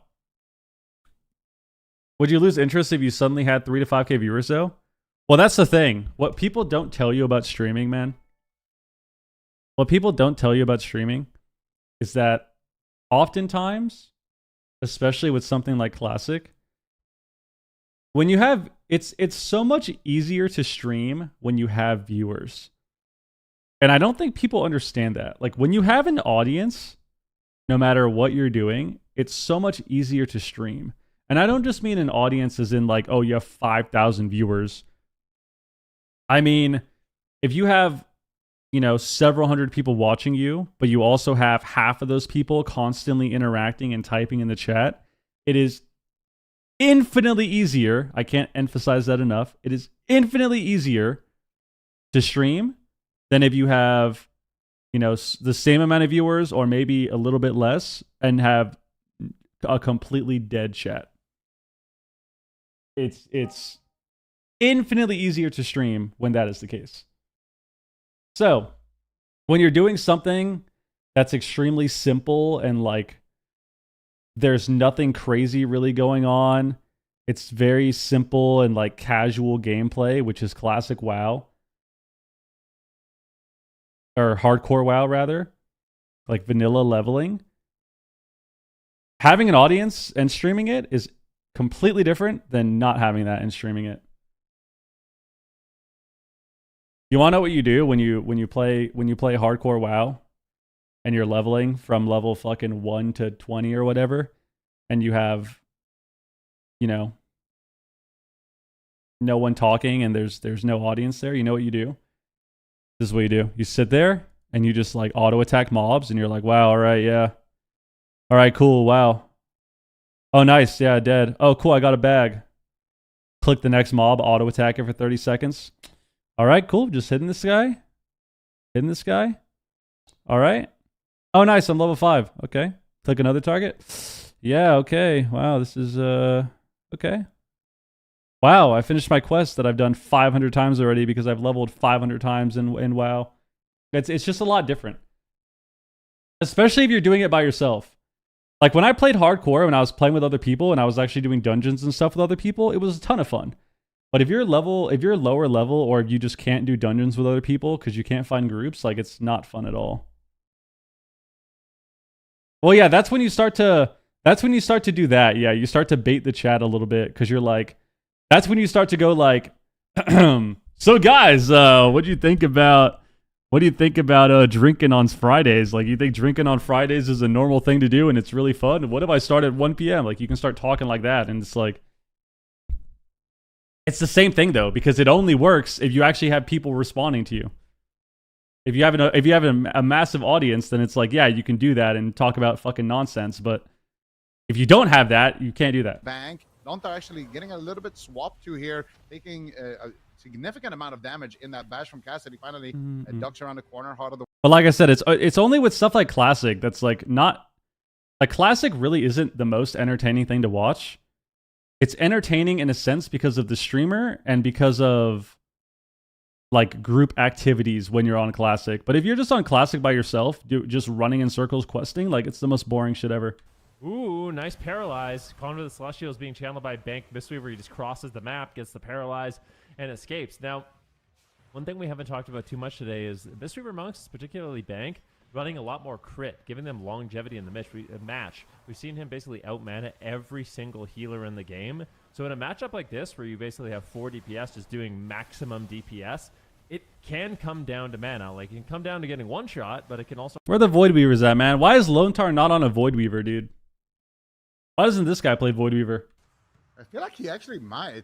I don't know. Lontar is actually suffering a lot right now. Look at the damage meters.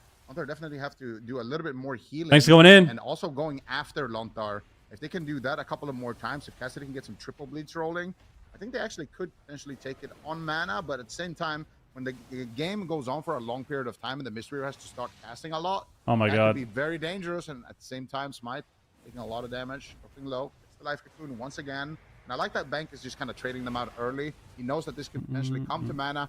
That is a funny looking deep breath right there with the life cocoon, because the life cocoon elevates you off the ground. You're just moonwalking instead. Never seen that before, but Smite is going to just sweep though and try to return some doesn't fire he here. sweep?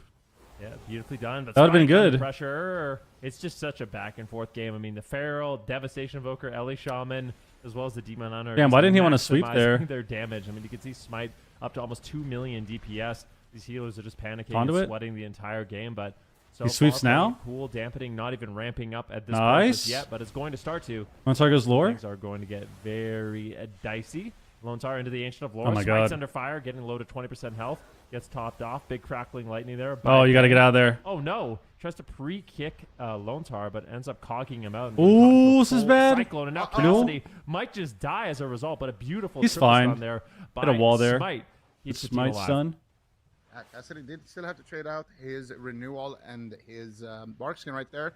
So still taking a decent amount of beating. They got Burrow. And he could be a potential target. He does have the trinket and the survival instincts though. But now they are getting a lot more pressure. I kind of don't Cocoon? like that Lontar actually pushed in here, because he was recovering the mana. Sheer on Bank, sheer on Bank. Cassidy, I need to trade his survival instinct here. Looks like he has faith in the Bank right now.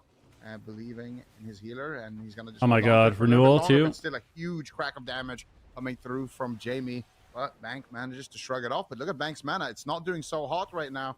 Lontar actually catching. That was a nice kick. Wow. From Cassidy just leap over, get in range, and then instantly kick midair. But Lontar down to 50% mana, slightly ahead of Banks now. And Banks does have that mana T though. They can spam out a little bit in the back line. So we'll see how that mana advantage develops. Big double stun. Both teams oh, he actually lands the triple. There's the good. Deep breath. Smite actually hits it onto Lontar there as well. Makes a big U-turn with that. They gotta get more pressure on Lontar. He's almost doomed. Yeah, a little bit of drift there coming in from a Smite. We clone? Nice. Cover here with the Ancient of Lore, but I think that's one thing that impresses me about Smite in these games is he's really good at landing those doubles and most of the time triple deep breaths, which is just such high value because not only are you stunning everybody, you're also putting out a lot of damage. So really important to land big stun consistently in the game. And they made the trinket there. I've seen Smite do so. Lontar's taking some damage. Smite's gonna die. Time stop. Low on health. He time stops some burst. There is the life cocoon available if Bank needs it. Mana is looking okay. Still even for both of these healers though. So oh my god. See, that's the life cocoon. Beautiful emergency response there by Bank, but at the same time, now Cassidy's just outright dying under pressure. They're looking good in game number 1. And that's going to be a deep breath to survive. Oh my God. Down on Lone Star, He's but at the dead. same time, Cassidy's so low. Bank gets interrupted. Lone Star kicks him into a destroy. Beautiful plays there by Lone Star, but it looks like Bank should be able to recover. No renewal for a while. Pushed by under pressure, though, and they Bank's out to top him. have momentum.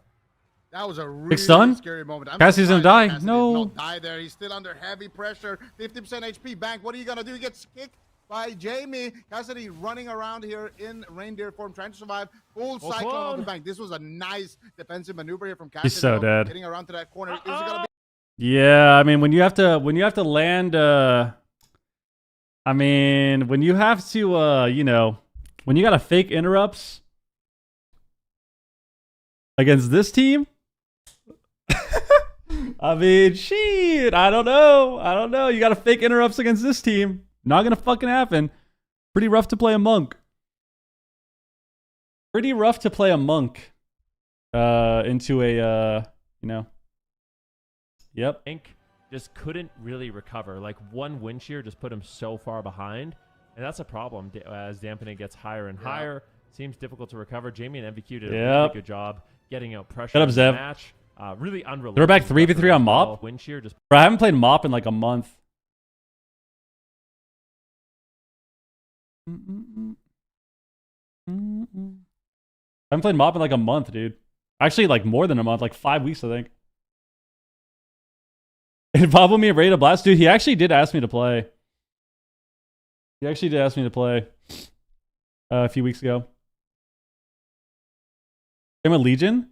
I mean, Legion Remix has been pretty fun, but it's just the thing about Classic, specifically like hardcore, is, I mean, we all know this, right? And this is how streaming has been. This is how streaming has been for so long too. You're just kind of finally seeing it now with WoW the last few years, especially with, you know, class like vanilla being really popular, hardcore and whatnot, and like SOD. The gameplay isn't the entertaining part about Classic.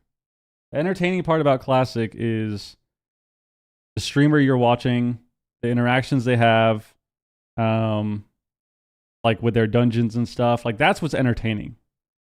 The actual vanilla gameplay is fucking boring and not fun to watch at all.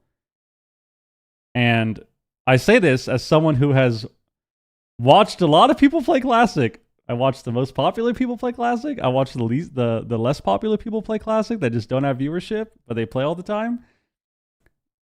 Let me tell you, there is literally no difference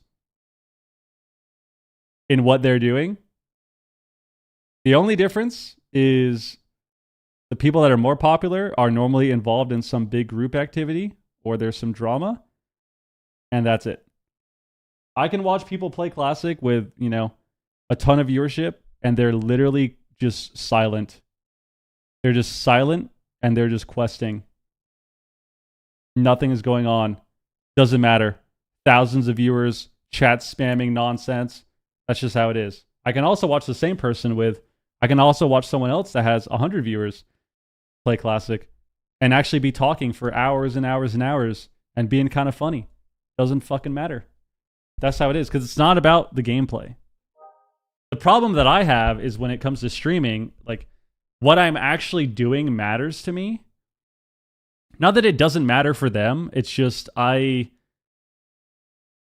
get bored very quickly. So if I'm only leveling and I'm just sitting there like questing by myself, like, I get bored so fast, and that reflects in the stream, right? Like, it's hard to stream it and play and try to be entertaining when I'm just not actually enjoying it, you know?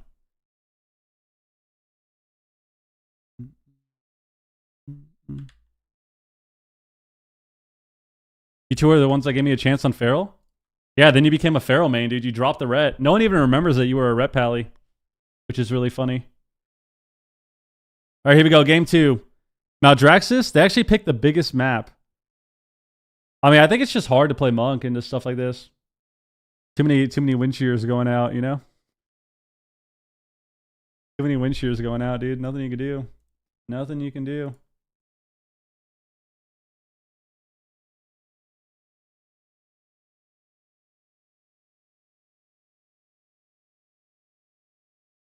bum, bum, ba-dum, bum, bum. Yeah, they nerfed that ability by a decent Ah. amount. Oh, Wow. that is a Create some drama? Well, I don't like the drama, man. Believe it or not, I actually don't like drama at all. Like, drama does nothing but just create so much, like, stress in my life. It's not enjoyable, you know? Like, I'm someone that actually cares about just not public opinion, but I'm not going to like be involved in drama or create drama that involves like hurting other people.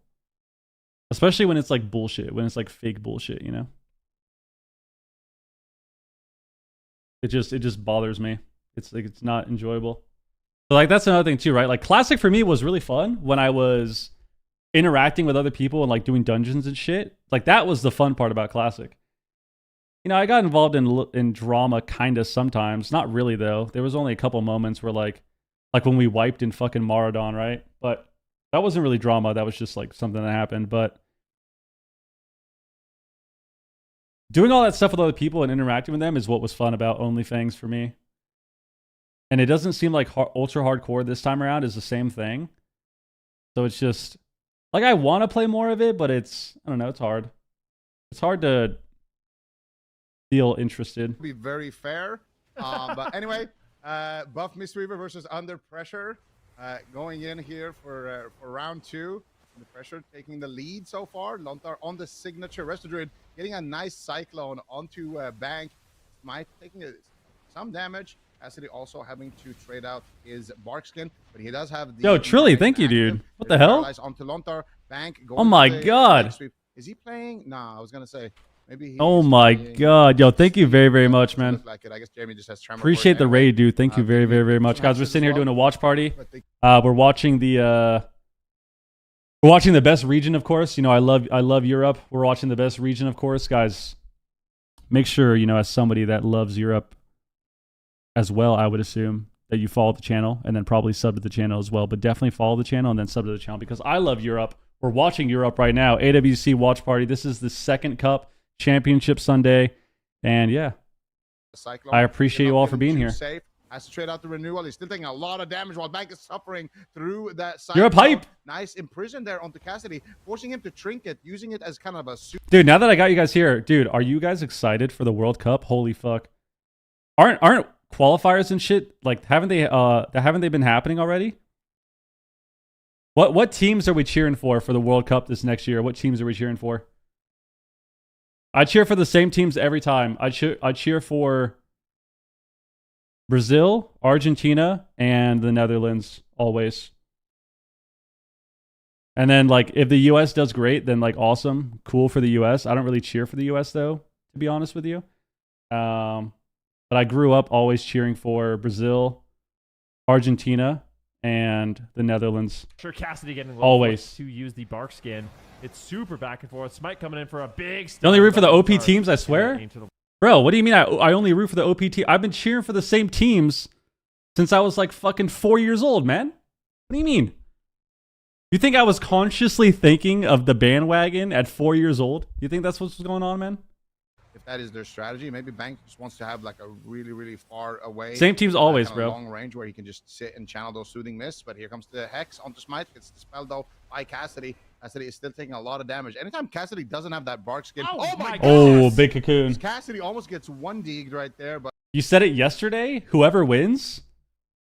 Bro, that was literally because someone asked about AWC. That had nothing to do with football.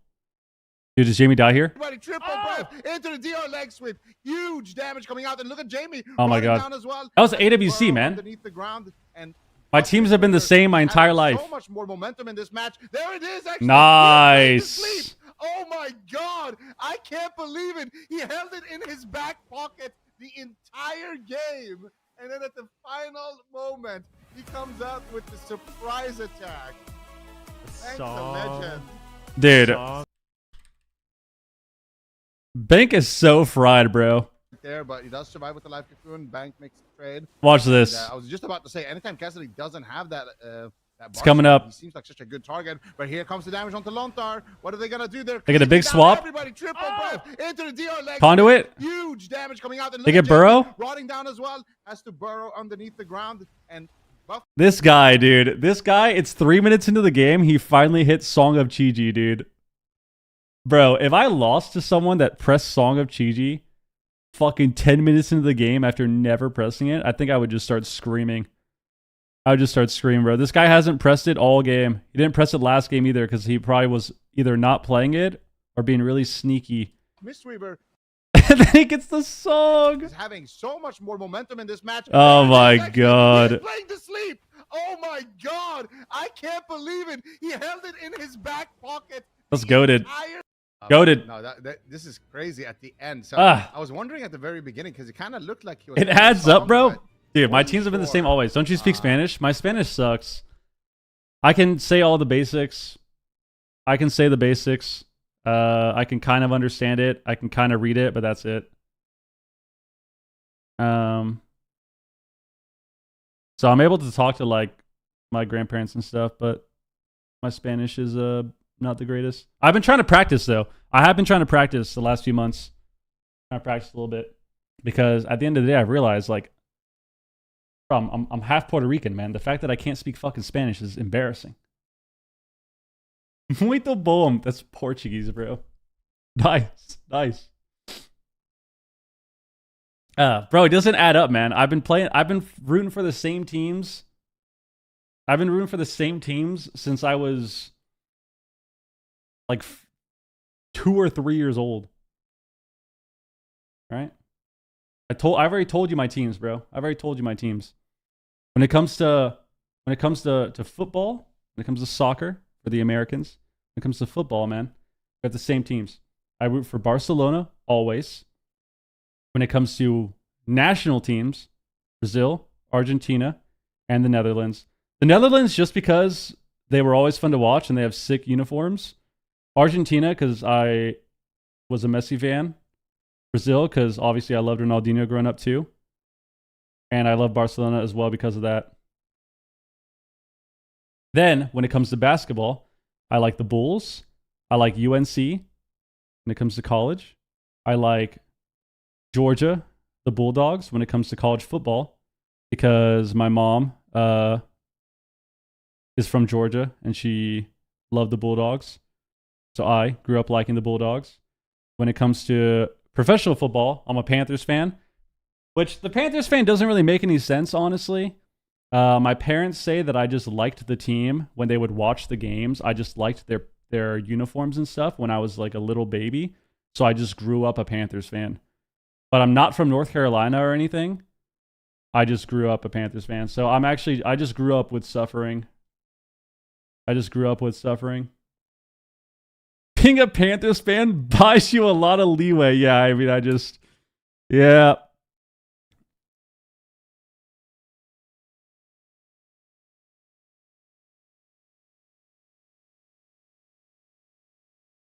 No way, Messi was already playing when you were 4. Bro, it's not all about Messi, man. Barcelona was because of Messi and Ronaldinho, dude. That's why. Ronaldinho.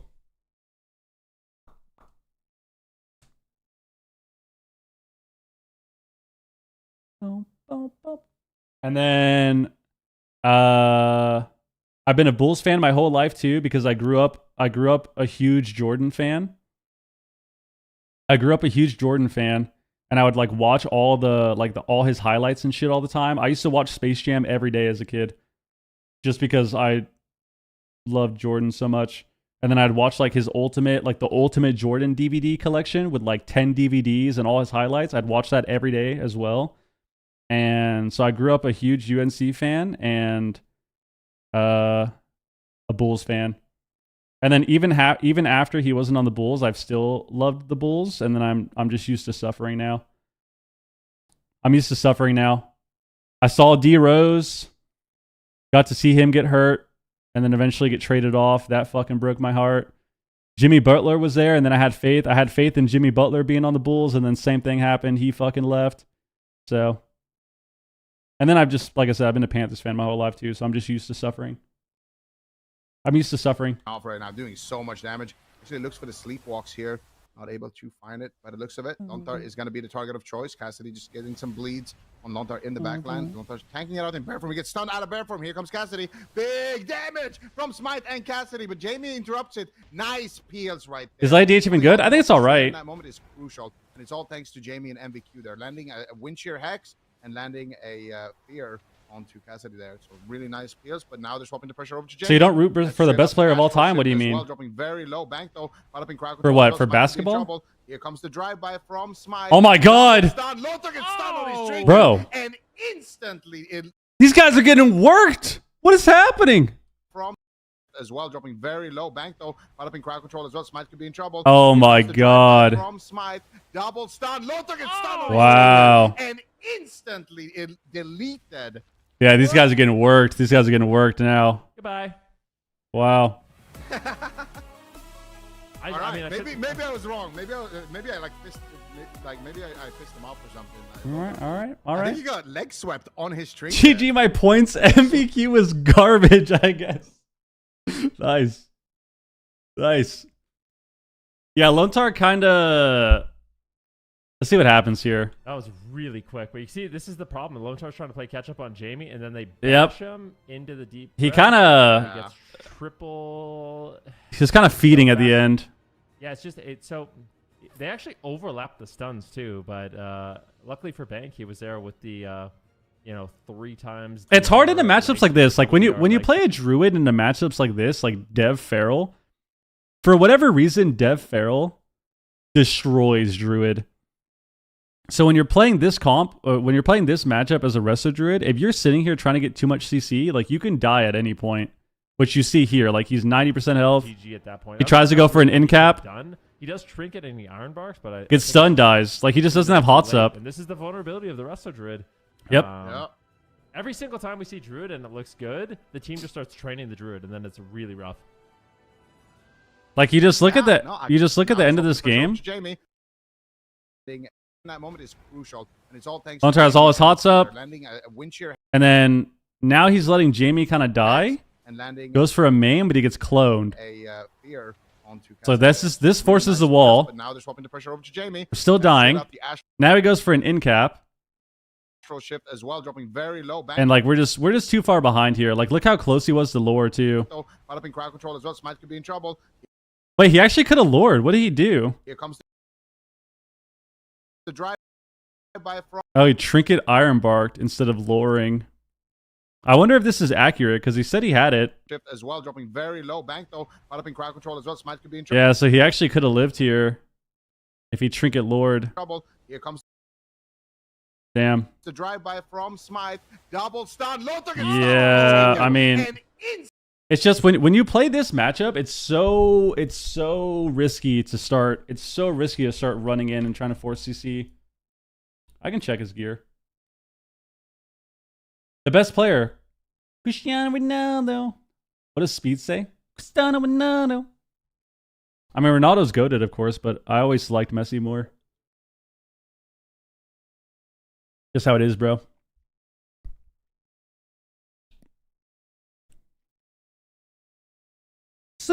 Let's see.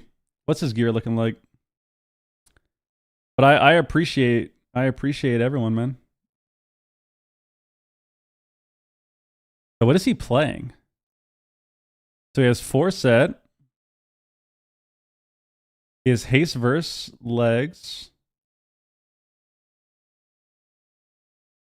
Wait, what?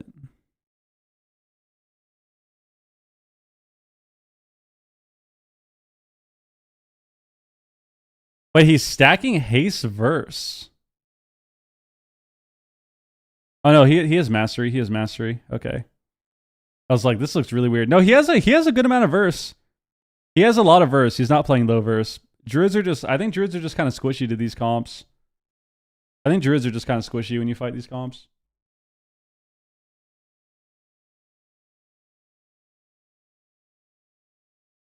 Yeah, I played football growing up. Soccer growing up. Played until I was like 17.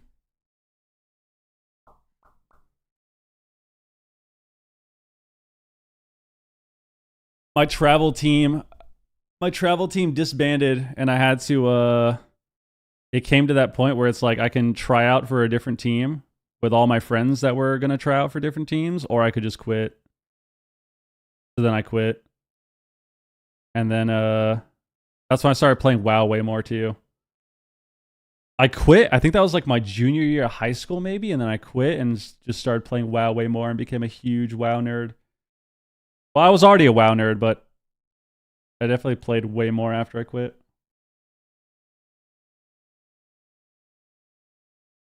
High level, no. I wasn't like a super high division. I think we were D4 or D3. There were like 8 divisions or something in our travel league. I think we were like D4 or D3. I wasn't like a D1 player or anything. Thank God, too. I can't imagine if I went down that route. Like, if I somehow miraculously was good enough to be like a D1 player in that travel league and like, you know, I think I would have been fucked genetic-wise, bro. My knees are already fucked up. I can't imagine if I kept playing all those years. Doing a lot of work. My knees are already fucked up. And just rescue back towards the pillar. My knees have been fucked since I was like 22. Smite, he's just unrelenting with his assault here. Gets kicked on the sleep. JG, what up? More disintegrates being cast. Did pros figure out Void Weaver? Kind of yes, kind of no. Actually develop some pressure of their own. Yeah. My lower back, yeah, bro. We're cooked already, bro. Went after Lontar, we're already cooked. Stuns and imprisonments onto Garlic Bread, what up? Yo, Broken, what up, dude? Song of GG? More. Yeah, there's a song of That's a GG. big song. Jamie's getting really low on health. Can he stay alive? He has the astral shift, but it seems like that should be enough. You shot after 24 years of wrestling? Yeah, I mean, lands a cyclone on Jamie. Lontar is not going to be able to recover. Now he's being swapped to. This is the problem. gotta take care of your body. Deep breath. Lontar. Sometimes it's. But it looks like he's going to recover. There's nothing you can do. Okay, big heals coming in. Lontar manages to survive with his nature swiftness. Just win this series. It's 2-1 for Banks' team. Now he's just Banks' team has been owning the last couple games, so they might have a nice win here. We'll see. They've been getting better. pressure. This is not looking good. Lontar has a moment to breathe. The Ancient of Lore. Play kind of high level, lower back. My feet and looks that like will give this team golems. an Dude. opportunity. But honestly, Buff Mistweaver has been looking really good this game. Yes, finals are today. Yeah, no, they're playing out of their minds, but finally Jamie Oh my God. to reverse some of that pressure, pushing out the life cocoon there. Really nice push, but at the same time, Lontar gets caught up in the main stun. Cassidy gets fell erupted and knocked behind the pillar. Beautiful play there, but Bank rolls in with the leg sweep, manages to stop the damage on to Cassidy with that leg sweep on MVQ. MVQ now caught up in a sleepwalk. Cassidy just tanking it out in bear form here for a second. They're looking to develop some pressure onto Jamie. Smite is looking for the deep breath there. Can't find it onto Lontar. Lontar gets a stun onto Bank. And now they're going after Lontar. Clue, what I think up? he's actually off stun DR here, and there it is. Full back. Closest accomplishment I was 9th in my state. That's good, bro. And get around the corner. Doesn't have the bark skin, so he has to make that early trade. But at the same time, now Jamie could be in Oh, yeah, trouble. I remember the Lontar's Brewmaster susceptible games. to crowd control. They could cyclone him. They could sleepwalk him. They could get a lot of pressure here with the Song of GG, or they could just try to develop more dots onto Lontar and set up. They gotta just keep running a Lone Tar and then try to set up a swap when they stun. Yeah, he pre. Oh, they song Jamie. Setup, but could go after someone else. I think Lontar should be able to survive. Iron Barking at 100% health. He's out of line of sight. If he didn't live there, then This is there Incarn. would be not a lot of hope in this match. So luckily he will survive. Buff Mistweaver Monk now under a little bit of pressure. Doesn't lure it. Full cyclone onto Bank. Looks like he'll get out of that and will recover. Smite doing a great job with another triple stun with his deep breath. Lontar in that Ancient of Lore. Just Another swap on Lone Tar is going gonna be scary. Of the damage. But they don't have enough himself. damage, I He think. knows he's going to be the target in this match. The problem is, though, when you're putting so many globals of pre-healing on yourself and overhealing. At field hockey at a regional burning level? for mana, Damn. so Bank has developed a massive mana lead as a result of this strategy. Double Yeah, stun? and Bank is rolling in here for a double sweep. He hits it onto Lontar and MVQ. They didn't get the bark skin, though, which is absolutely crucial here for Lontar. He still has renewal, he still has bark skin, and he has his trinket rotating back up. So actually, they have kind of sustained through that big storm. Ooh, might that the was renewal. coming, their way, and now all of a sudden it's going to be Cassidy on the back foot.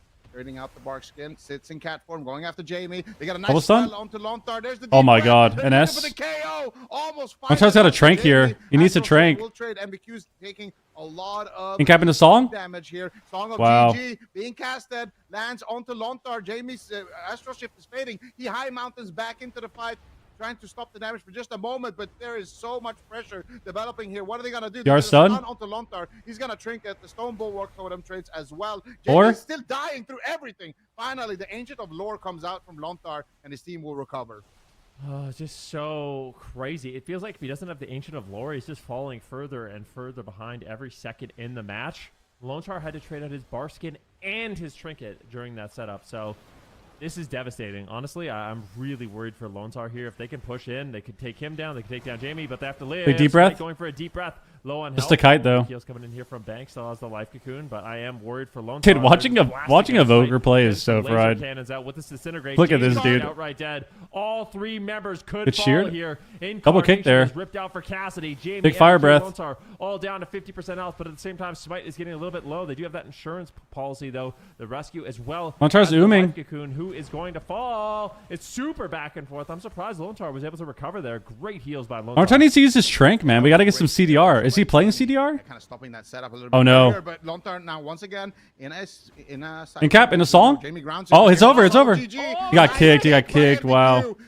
Beautiful play right That there. would've been Jamie over was right so there. dead if he didn't do that. Jamie will recover. Lontar with the tranquility. Would've been game over. And Lontar's mana is kind of even with Bank, but we're in this dangerous position where Bank is going to have to start. No, casting. all the He tanks has are bad, Life Cocoon to trade. except Blood Cassidy DK. still has defensive, but Smite, I'm worried for him. He's taking so Cocoon? much damage. Life Cocoon will trade for Bank here. They need to try to make a push. Lontar has his trinket, though. He's managed to survive through the storm. Bank has to trinket. Bank has to trade out his own cooldowns here just to stay alive, and things are falling apart MVQ. for Buff Mistweaver. Under pressure, don't want to get eliminated. They want us to go to game 5.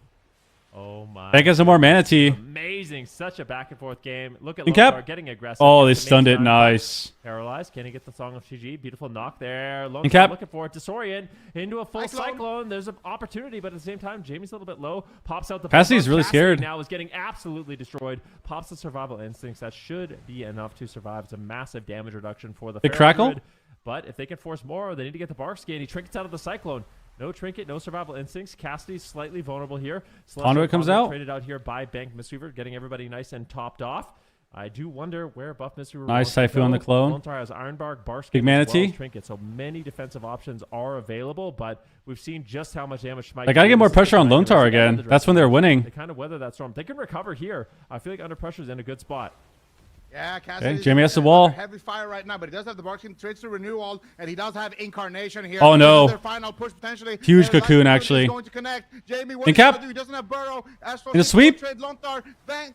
Does he clash? Does he clash? Doesn't find it. No. There's no audience Stop. listening to Ancient his of song, Lore. but still, The Lore. Ancient of Lore is gonna block it. Jamie, what are you gonna do? He finally gets the Stormkeeper out, gets the Okay. position. Ancient of Lore should be enough defense here, and now Cassidy is in huge trouble. Next No deep life breath is cocoon, really no scary. defense on the They side have of to Buff live this. Mistweaver. They need to Meta. run. They don't have. Oh, Cassidy's dead. anything He's right dead. now. He's dead. Comes No out. way. Big damage. Wow. On Cassidy, Yes. and he will fall. And There we go. don't Game 5 mind series, man. at 5-game all series. Right now in Rookie. Under pressure takes us to game 5. You know why I'm Damn. so excited. It's not even because I went in favor of them. I'm dead serious. The reason why I'm excited for Under Pressure is because it's such a difficult thing to do. Like, you have 2 games on the Druid that look so bad. Like, it's like, okay, this isn't gonna work, but they stick. I with feel it. like I totally respect teams that do that. They just Yeah, stick Ven's- with their Ven's game. hype. They say, you know what, we could play better. Like, maybe this. damn, Bank's team was doing really well. I think they just got I think the problem it's wait, could Bank have stunned him here? Was he on DR at the end of the game?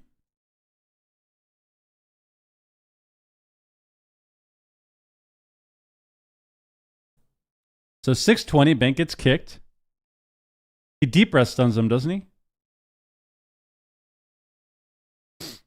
He stuns him. Okay, 637. When did he get stunned? When did he come out of that? 635.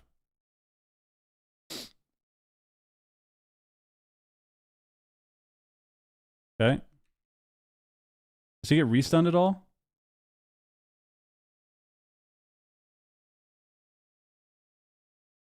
Damn. I think Bank kind of fucked up here. He should have gone for the stun. He should have gone for the DR sweep. I think this sweep would have been on DR, or at least like a couple seconds. It would have been like one or 2 seconds off from being full DR. But he should have sent it. He should have sent the sweep and then tried to get the song after, because he might have been able to get the song after this. Because he had sweep too. Like, I think if he swept here, they would have won the game.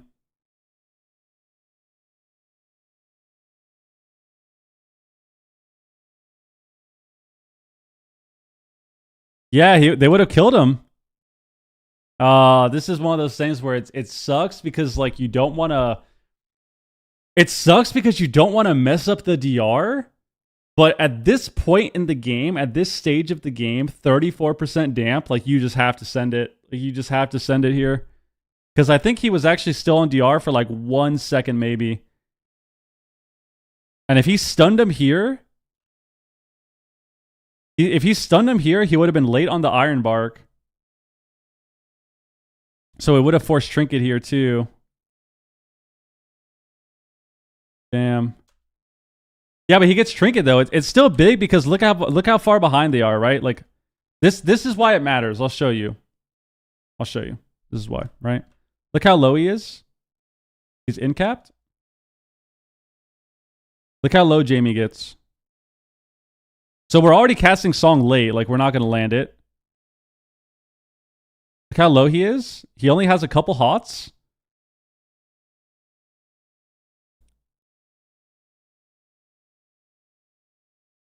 He gets Ironbark now. If he DR stunned here and then tried to Song, he would have either... Two things would have happened. One of two things would have happened. He either would have instantly trinketed the stun and got the Ironbark, or he would have sat the stun and then trinket the Song if he got it. But then they're still behind, right? Like they're still panicked here.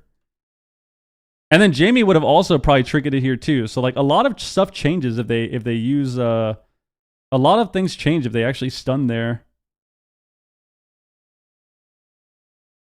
Because now he gets the lore and they just reverse pressure. But like it's all about momentum, right? Like it's all about momentum and keeping that momentum. So if he actually got the stun here, I think it would have been fine. Because at least you force something. Like you force Trinket, and then maybe if he goes lore, like it's full panic mode, everyone runs away.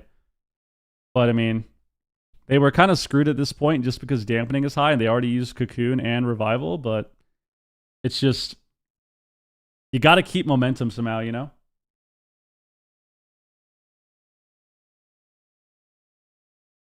Would Banks' team have an answer to Echo? I don't think so. I feel like Destro Feral Voidweaver shits on that comp.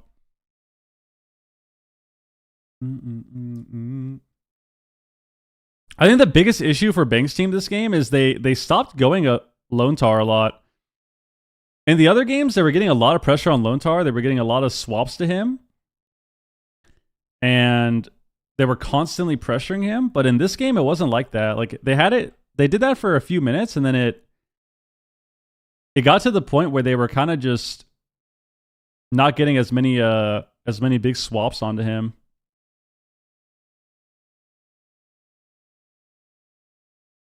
And you can see, like, even this here, 3.5 minutes in, 355, like, we're getting more pressure on the Shaman and the DH, and we're CCing the Druid a lot. We had a swap here, which was decent. And we're still hitting the Evoker mainly. It gets lore up now. And like what happens after this lore. And like it's the same thing you can notice. Like Lone Tar's max range a lot. And if he's not getting hit, like it's so hard to win. Because you see they're trying to CC more too. And so it's so hard to win when the healer is not getting pressured, I think, when it's a Druid. He has landed some. Here we go, 2-2. Touch of deaths with that thing. So 2-2. It's a tie series. Game number 5, Ruins of Lordaeron. It's a tie series. Somewhere right now, because no one is saying his line. All right. You can see it there at the bottom. Would be final. There we go. Fitting final resting place for one of these teams, as it is a cemetery. I just can't deliver it the same way he can. Jamie getting low early on in the match. You can see Lone Tar in that Ancient of Lore. And that Ancient of Lore is basically the reset for Under Pressure. Smite? Oh my God!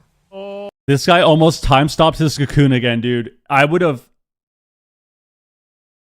completely freaked out if that guy time stopped my Cocoon in a tournament game to lose. I would just... The second we lost the series, I'd alt F4. That's about 50 seconds right now. That is the reset. So that's what we're looking for Lone Tar. Every time he has that available, his team can survive. And outside of that, it is a very difficult thing to heal through this amount of damage. So Under Pressure is going to be Under Pressure when that's not available. Yeah, I mean, I said it in the pregame. They definitely have the damage to try to take somebody down early. On Big deep breath. Under pressure too. We almost saw them go down here in the opener, but That's sheared. Pretty bare forms to set up, so doing a great job. He didn't have bark skin, so that would have costed him his Fire breath trinket. coming in. He wasn't careful. Cassidy gets caught up in the main stun. Lontar looking for the cyclone. Can he find it? Finds it onto Cassidy. And that is going to slow down the damage from the side of buff Mistweaver. Ancient of Lore is going to be active in about 10 seconds. Smite taking a lot of damage here. No life cocoon. How are they going to survive? Nice rescue coming back there from Smite. They gotta get some CC going. Like they were doing so much CC before, and now they're not doing anything. Can they get it? Lontar greets it out. There we go. We got a clone. There we go. Managed to survive with some peels. Where are the clones? Where are the sleeps? On the DPS, just peel. He's on stun DR. He could look for a Jamie cyclone, dying? but at the same time, Jamie is taking so much damage. He needs to be a little bit careful, falling too far behind. He's pushing in. Here comes the stun on the bank, and now he's looking for the fall. Nice kick on the clone. Instantly quelled 0.1 Really good. by Smite and met with huge damage from Buzz Mistweaver. Oh, bank. Oh no. MVQ's gonna die? Oh, he's got no trinket. Can they take him down? Such a close call. Lontar pulls off a miracle Holy to keep shit. him alive, but I love the fact that they're keeping MVQ honest in the game. Like, that was, you know, he's been tricketing aggressive. I like the swaps. But Cassidy's low. Bro. Ban casts a life cocoon if he needs it. He fakes out an interrupt. Gets the precognition, looking for potential cycle. Just get a clone. Get a clone. Get a clone. Nice. So annoying on the demon hunt. There we That's go. what MVQ is known for, just immuning it with glimpse, immuning it with meta. And They gotta just Cassidy peel. They're also taking too goes much down as a result. damage. Yeah, that was an insane amount of pressure, but that swap on MVQ, hopefully we can see it on a replay later on, but at the same time, Smite right now. That was their Dragon a lot of Rage. damage. MVQ actually got stunned into a Typhoon out of range from Lontar. That's kind of what set that up, but right now, Cassidy under heavy fire, has no cooldowns right now. Bank doesn't want to use the life cocoon onto Cassidy, but at the same He's time, gonna have to. going down. Conduit, maybe? Swap onto MVQ. Big swap? Trinket. How are they going to manage? Lontar deflects it. Nice triple breath coming out from Smite. Bank had a Jamie trinket is there. falling down as well. Who can they take down? Jamie actually trading out the Stone Bulwark here. Doesn't want Lontar to fall too far behind. Lontar is on stun DR, Sharon Cassidy? so he's going to be able to get a little bit more aggressive there in the match now, refreshing his hots onto himself before that next stun DR is available onto Lontar. Cassidy gets interrupted by MVQ, not finding any cyclones whatsoever. Lontar looks like he's going to be the target. Cassidy's going to be the target here for under pressure. Nice clone. Taking a lot of damage. Big heal coming through from Bank though. But They Bank swapped has it. They no swapped it. trinket. No, he has life cocoon and he has restore. Oh, they're tunneling Things are not DH now. looking good They just defensively for Buff Mistweaver stun. right now. In cap. No Yeah, trinkets. definitely not. Knocked him out of the ring. And MVQ once again, he gets knocked out of the darkness. Oh my god. Jumps back in as fast as possible to reduce some of that incoming damage. Looks like he will survive. Bank Careful. gets interrupted. He might die Cassidy here. is His so renewal. low on health. He gets rescued away. Smite doing an excellent job backing up the team, but that is the game. He gets Dude. knocked under pressure. Dude. They managed to do it. They stick with this Oh, no. composition. Very They had a renewal impressive. there, I mean, This too. is one of their main compositions. It's not that popular right Where's the time stop at, bro? under. Smite doing an excellent job backing up the team. Gets interrupted. Cassidy is so low on health. This is why I hate time stop, man. This is why I hate this ability. He gets rescued away. I don't think he can, right? Is it on cooldown? Okay, it was on Job cooldown. backing up the team, but that is the I feel like the reason I hate this ability is because I swear So he's going to be able it's so just aids to play around. trading out the Stone Bulwark. Because he time stops here. Doesn't want Lontar to fall too far behind. Lontar is on stun DR, so he's going to be It's like he time stops himself, but like actually trading out the they're Stone not going the dev. Like they've made it clear they're going the feral. So it's like we panic time stop the opener, and then now we time stop, but it's like the wrong guy. here. Doesn't want Lontar to fall too far behind. Lontar is on stun DR, so he's going to be able to get a little bit more aggressive there in the match now, refreshing his hots onto himself. And it's just like the time stop on him was okay, I guess. But it's like now you don't have it for the feral. And I feel like we only got use of it like twice this game. Damn, he actually typhooned him out of the dark. jumps back in as fast Oh as my possible. God. Some of that incoming damage looks like he will What even happened here? survive. Bank gets interrupted. Cassidy is so low on health. He gets He renewals. rescued away. Smite doing an excellent Oh wow, he got restunned. That was a nice restun. Oh my god. will survive. Bank gets So he got rake stun. interrupted. Cassidy is so He renewals. And then he gets read. Gets the maim. Wow. Wow. That was a crazy ending too. Yeah, Cassidy tried to go for a clone at a terrible time because he just had Ascendance up. Like, Ascendance up here, like, this is a really terrible time to go for the clone. Like, this is just a bear form in line. But instead, we leave bear, we try to go for the clone, we get sheared, and then, yeah, just destroyed, just completely deleted. Damn, if he lived there, they had cocoon too. They would have lived a little bit longer. He was really close to getting that cocoon off too. Yeah, 0.8 seconds. So if he was sitting in bear, got the renewal, they would have got cocoon and lived, but I mean, this game was looking sketchy for them. I feel like they were doing a lot better. I think Under Pressure kind of realized that the Feral was dying. So if you notice, the last 2 games, they just are running at the Feral. Like, they're not letting the Feral do anything. Damn. All right. 3-2. Whew, that was a crazy game. 3-2. Let's choose it. Under Pressure. 3-2 victory. Holy shit. Who's next? Oh, it's Streamer Zone, right? Streamer Zone and Under Pressure? Oh, that's gonna be hype too. That's gonna be so hype too. That's gonna be so hype. How long should we give? 10 minutes? Let's do a 10 minute prediction timer. You can predict for 10 minutes, people. Not even on your radar. Okay. Yeah, Lontar got a nice double stun. The double stun from Lontar was really good. The rake into the maim was like, I mean, that just sealed the game, right? Bank has no trinket. You have Ascendance coming up, or you have Ascendance that you just popped, so you have a lot of damage. Like, anytime that happens, anytime you have that moment, what they did was really good. Like, this moment at the end is really good for them, because even though they're scared, right? They get the darkness, they're a little scared here. Once they survive, they turn around pressure. And the way you do that is this, right? You train the Feral like you were doing, you have Ascendance popped, you have a bunch of damage.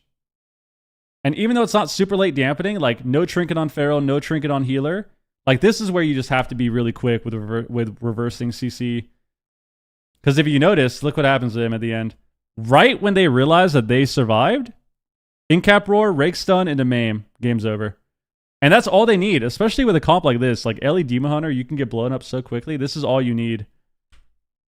So you see Lontar come out of CC here. He gets songed. He overgrows here, I think. Yeah, he overgrows here. Send ward. He tries to cast a regrowth, fakes it, and then instantly Incap Roar, Rake Stun, Maim. And like they just closed this game out. Like this was really good from them. They just have to turn around the pressure. Turn around pressure immediately. What is this? What happens next? Oh, You got some big shoes. to Zico fill. has an amazing memory. Like, let's see. he can remember. Let's see. I used to have an amazing memory. It's I think age is catching up with me these days. I don't know. I have a good long-term memory though. My long-term memory is very good. All right, we've been instructed to listen closely. So let's see what this. Yeah, we'll have to see which compositions these guys decide to pick. This is Method EU. The Grand Arena. Method EU, primarily known for running that rogue mage. So my long-term memory is very good. All right, we've been instructed to listen closely. Wi-Fi, hello? So let's see what this. Yeah, we'll have to see which compositions these guys decide to pick. This is, of course, going to be a blind pick on the Grand Arena. I think this is 2017, right? For running that rogue mage paladin composition with Chaz on that holy paladin. Panda Gaming, I really don't know what they're going to be running. I don't know. They said that I had an advantage. I don't remember this. A long time ago. We have to remember what they locked in. Oh, this is A. No. Panda Gaming is Jelly's team. This is A. I know what it is. It's A. Okay. Yeah, What is I it? know exactly what it is. It's A. It's got to be A. I want to say it's A. It's got to be A. So for me, it's Panda Gaming. Wait, who is on Panda Gaming again? Panda Gaming was Rub Cub Squad. It was Rub Cub. Wait. Rub Cub, Wallabear, Rosita, Jelly. Panda Oh, Global. You're yeah. thinking Panda I was thinking, Global. I was thinking. Oh, wait. Oh. Yeah. What the fuck? How are we supposed to know that, man? There's two Panda teams, dude. Panda Game. Oh, Panda Global. Oh, it was Panda Global. Okay, I don't know what the fuck they're gonna play. I don't know. I'm also Panda trying to Gaming. remember. I have no idea. Oh yeah, dude. There was two like. I have no really, idea. Really sick Chinese teams, right? It was Pen and Paper and Panda Gaming, right? They were like the top dogs from China. I don't think it's Enhancement Shaman. I feel like it's either A or B. I don't know. I'm still going with A. I think this was 2017 BlizzCon, right? So this would have been, yeah, A or B probably. Yeah. Probably A. I'm Yeah, gonna I go think- I think Frosty it's K. A. I think it's Frosty K. I'm going with B. Really? Yeah, I have a bad memory, but I'm going with that one. I actually don't remember this series at all. So they said I had an advantage here, but I swear I don't. Like, even though I literally casted this series. They a were, long and they time were ago. famous for this composition. I think it was Frosty K. Wait, Main was this composition. their main comp? I don't remember double paladin though. Oh, we have to Okay. check. I'm going We have to C. pick. I don't I'm know. going with the red paladin as well. Because it's No, a- I'm going with A. I'm going with A. I'm Okay. sticking to it. I'm sticking all to right, A. all right. Let's I'm see. going Frosty K. I think it's A or B. wrong. Imagine I think it's C. A. All right, roll the clip. All right, let's see it. Now, Frosty, of course, coming in. They actually did play Enhance. Good job in Wait, that. what? Yes! Oh, it was PP Cat. Okay, I remember this. Oh, Sagi. I remember these guys. So this was the team that we fought the next year. These guys were kind of nutty, dude. Okay, so funny story. These guys, Sagi, PP Cat, they played Turbo at BlizzCon 2018, and what's really funny is these guys changed the entire BlizzCon. Because if I'm not mistaken, they were the first ones to use the... Oh my god, what was the Azerite trait called? I have to look this up. They were the first ones to use this really stupid Azerite trait. That was like one-shotting people. It was like a center trait. It wasn't a...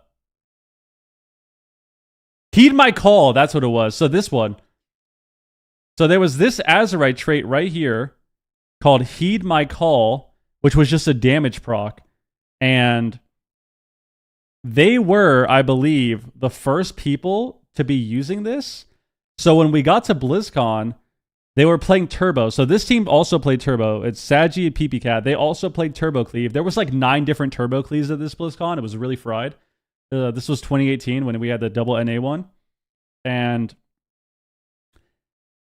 this team, they were using like weird gear. I remember because we were so like mind blown from it, because I remember Pika was freaking out because we were inspecting all their gear and they were using weapons that had the highest top end damage instead of lower, even though like weapon DPS is really important. They were using like higher top end damage for weapons, which was funny, which I think is axes, right? Axes have higher top end, I think. But all of their gear too, they were playing triple Heed My Call, which is this talent right here, was an Azerite trait. And this Azerite trait was just a really disgusting damage proc. So if you were playing like any sort of cleave and you both procced this, you would just one-shot somebody. It was fucking disgusting. So I remember these guys because we were inspecting their gear a bunch, and the only reason, I shit you not, the only reason that we played Thug Cleave and it did so well, or the only reason that we did so well as Thug Cleave, we were going to play it anyways or try it, is because we copied the Azerite traits that these guys were doing, which was Heed My Call, because Heed My Call was just one-shotting people. And we saw that they were playing that, and then we played that with Thug Cleave, and it ended up making finals. But that was why. These guys. That's Be insane. quiet. I'll let the clip run. You know what production said before? That's this, too? insane. They said, yeah, you have a big advantage for this one. It's gonna be really awkward if you don't get it. Yeah, well, Heed My Call, dude. that's Disgusting. But you were close because the PhDK was the Chinese team the year before. All right, are we going forward? Able to get that one, and if you remember that moment. And speaking of Legion, you can play Legion Remix now. Legion Remix hype! Legion Remix hype! So basically you owe them your BlizzCon championship? No, man, it wasn't enough, because we had the tech. We had the tech with Heed My Call, and then we lost to the fucking bugged Azerite tech. The Lively Spirit tech. So we actually stole their tech with Heed My Call, but then we got reverse teched, bro. Nothing we can do. The reverse tech. Nothing you can do about that one. Nothing you can do. Live by the Azerite Pyre, die by the Azerite Power. Yeah, just... Dude, He My Call was so broken. You would notice it too. Like, you would just double proc on somebody for like 30-40% of their health. It was crazy. How many cups are there? This is the second cup. There's one more after.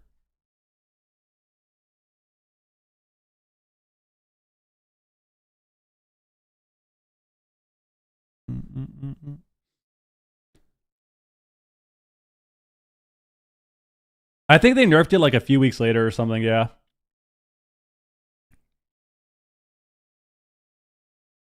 The Heed My Call talent. You've activated my trap card, bugged game mechanic. Nice, dude. That series still pisses me off. I don't think I'll ever get over it, to be honest with you. Not to be serious now, since we're all, you know, fun and games laughing. But yeah, I don't think I'll ever get over that. That shit pissed me off.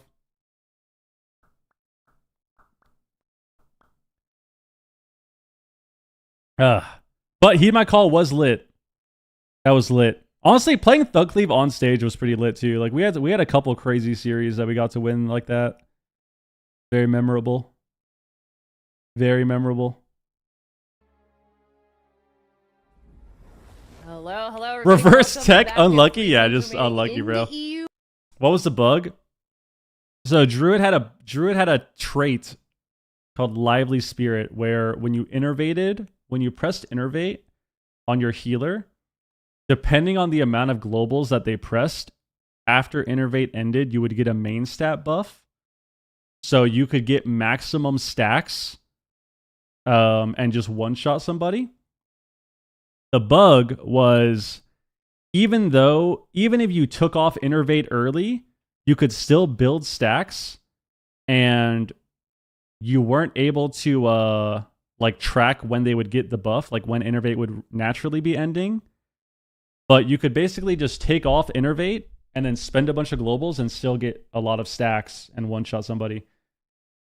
So the bug is that you could just take off the buff and no one would have any way of knowing until Lively Spirit pops up and then they incarn and one-shot you. Which they literally fixed, which was kind of like a slap in the face. They fixed it when we got home. Like, we literally went to BlizzCon, got to the finals, lost BlizzCon to that bug, got home, and it was fixed. Like, they hot fixed it like Monday night or something, or like Tuesday morning or something.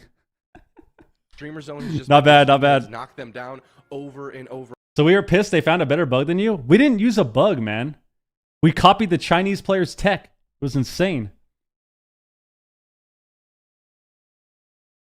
That's just how the Azerite trait worked. It was good with the cleaves. Heed My Call, dude. It was like a lightning proc or something. And it would proc for like 10% of your health. 2, it's going to be a nail biter. It's going to be very, very close. We I go. lost Hedging our faith bets, in baby. Lontar and friends, but I mean, Gotcha. they're back in Nice. it, you know? They finally, after last week, they bombed out. Calculated gamble, true. Sketchy games, sketchy series, very, very close. But they're finding their footing. And I think The they're a Gamba. fantastic team. I'm expecting them to do well here. Okay. I miss lands, dude. Even though that loss still pisses me off, I just miss lands. It makes me think about all the land tournaments. I miss the land tourneys. I miss seeing everybody. I miss playing on stage. Playing on stage was nice. A good time. When was your last fast food meal? This morning. I felt lazy this morning. Normally I would whip up some bacon, some eggs, mix a little cottage cheese in the eggs, with some bacon, and then I just kind of felt lazy this morning, to be honest. I thought you said no more ordering fast food. Well, I had a reason. Lauren wanted to try something. Lauren wanted to try this. Lauren wanted to try the cold brew that Wendy's has. And then I just felt lazy. So like normally I would get up and I'd make some bacon and then make some eggs. I put cottage cheese in my eggs now. I didn't know. Okay, so I didn't know this. For some reason, cottage cheese in my mind was always absolutely disgusting. Like whenever I would look at it or think about it, it was like the most vile thing ever. But it's not what I thought it was, which is weird. I finally, because we were talking about this one night, like a week ago, and we were talking about it, and like I've never had it, and she's never had it, but I guess her mom used to eat it a lot for breakfast, like with her breakfast. And so I went to the store and I bought some like a week ago, but I still haven't tried it. And we finally tried it a couple days ago, and it's just not what I thought. It's not what I thought it was. It smells like butter. It smells like butter. Barely. It's got a very like weird, like faint buttery smell. And it tastes like a less potent sour cream. It was really weird. It's really weird. And then I started putting it in my eggs, and like I can't even taste it when I make it with the eggs. I literally can't even taste it. Parmesan cheese over cottage cheese and scrambled eggs? Well, why not both? What I did was I mixed in like a scoop and a half of cottage cheese and then like a sprinkle, like a little pinch sprinkle of Parmesan, and I mixed it all in and then cooked my eggs like that. It was delicious. So why put it in the eggs? Because the macros are good. Dude, if you can add something to your eggs where you can't actually taste it, but the macros are insane, why wouldn't you? The macros on cottage cheese are amazing. There's so much protein in cottage cheese. Fucking lit. So I made a nice little omelet. I made some bacon and omelet. It was good. Some bacon and an omelet. I tried cinnamon on my eggs yesterday. I thought it was pretty good. Well, aren't you cinnamon on your eggs? Aren't you like one step away from making some French toast at that point? What are you doing, man? Just make French toast, bro. We love to see him represent. You're like 2 steps away. Represented specialization in bow rug on the Holy Paladin with under pressures. I think a serving of cottage cheese is like 8 grams of fat or something and like 15 grams of protein or something ridiculous. I don't know. I'd have to look. I don't know the exact macros, but it's good for you. It's disoriented. Jamie dropping down it's to half. Decent. And that's going to be the immediate tree form for Lone Tar. Yeah, and Darkness already traded up by MVQ. I like that. Big Max caught in the stun, trades out the You bought Ross for 5 himself. packs of cottage cheese? Gets away with just using the Ross. Can he land the trap on Lone Tar? Okay, well, that's a bit excessive, bro. 5 packs of cottage cheese, bro? What the hell? Pressure, they're actually hitting Borog a little bit. I like a little bit of a healer swap. Jamie catching a little bit of fire is going to immediately trade out the wall. And even the heal on the Bixmex, there's just buttons being used. Cook it in the right, pan and left, make it right. crispy? I'm curious to see who's going to be actually the main kill target. I eat a Or pack who's of gonna cottage be cheese every swapping morning on the throughout whole weekends? game, keeping these healers What? on their toes. You just eat getting a it bit straight of up? pressure. Jamie repositioning a little bit more defensively, lighting up All right. Bixmex for now. Bixmex caught into a stun. Lone Tar looking for a follow-up clone. He does. He lands the clone onto Bixmex, and it looks like they're going to be swapping their damage over out into Swapsy, but Swapsy sees it. Man, He's just that sitting guy. behind that pillar, forcing Jamie Damn, into the dude. You middle gotta lane. like that. Yeah, Big Mac's having such a hard time right now. Goes for the trap onto Lontar. Cottage cheese on toast with avocado and pepper? Nice play by MBQ, protecting Lontar. But Lontar under a lot of fire right now, has to trade out his skin. And I like this actually from streamers. Cut some cherry tomatoes, spoon of olive oil and some spice, and then cottage cheese on top? On a baguette? Oh, that actually sounds lit. Some cherry tomatoes, olive oil, spices, and a little bit of cottage cheese. See, that sounds kind of nice. That sounds like a nice snack. He's so well known for. Hodge lands out onto Burrow. It actually Big gets, Max, reversed Team by Machine MVQ, calling him and then Bismex follows is CC, pissing me off. Spelling damage for Bixmex. He looks like he's going to be. Oh my god, it's Big Lone Max. Tar He can go keeps ahead saying and it. trade out Bismex. This Mex. But look at the mana disparity between these healers slowly making their way. That's funny. I mean, both teams are kind of trading blow for blow and stopping each other's momentum, being very careful with their positioning as well. Salty versus Jamie? Yeah, this is lit. From Jamie, he's just lighting up Big Mix as well as Bullrog. Bullrog pushing in, trying to get aggressive yet again. A blind out onto Lone Tar, preventing that follow-up Cyclone. And Bullrog is going to be swapped to. He actually gets cloned up at low health. It could be a potential swap target. Yeah, and I like this from both teams right now. They're Full going trap. after the enemy healer a little bit, but in overall, how the pacing of this game is going, Big Mac is actually the one under fire most of the time. Wow, they got Burrow. Jamie They gotta go back Lone Tar. Bit of fire himself, does trade out his burrow, gets away with saving his wall, so he can save that for a rainy day. Jamie almost dying behind the pillar right now. They got Ironbark there. And Blur. But I like this. Going on the healers, I want to see StreamerZone.gg push on Lontar a little bit more, and the same thing Agreed. with pressure, because getting those traps is way too hard with MVQ constantly playing bodyguard. Big Mex hooks in right there, gets in-capped into stun, and now he's under pressure, and Big Mex has to pull back. He can't get CC. Yeah, nice cross CC Cyclone on the Swapsy too to set that damage up onto Big Smex. Bullrug though across the map, defensively positioning, trying to avoid that trap. CC as much as possible, but Lone Tar now caught into that stun. The follow-up trap will not land as MVQ is just trap. there. The trap does land. Doesn't reverse it, he got scattered. Where is the damage? MVQ also getting rooted up. And binding? The Hodge onto Jamie. The Fury of the Eagle coming out as well, but Jamie is going to be A-okay. He darks? Oh, they got a dark there. Cooldowns are not being held back here in game number 1. They need to go Lone Tar more. I like that trade actually. Just Yeah, yes. Big Mex under a lot of fire right now. He has no walls. Boruk goes into the full chaos. No. Big Mex gets laid on hands from Boruk. Is going to be fine, but they We're alive, we're alive. to Lontar a little bit more and pressure him.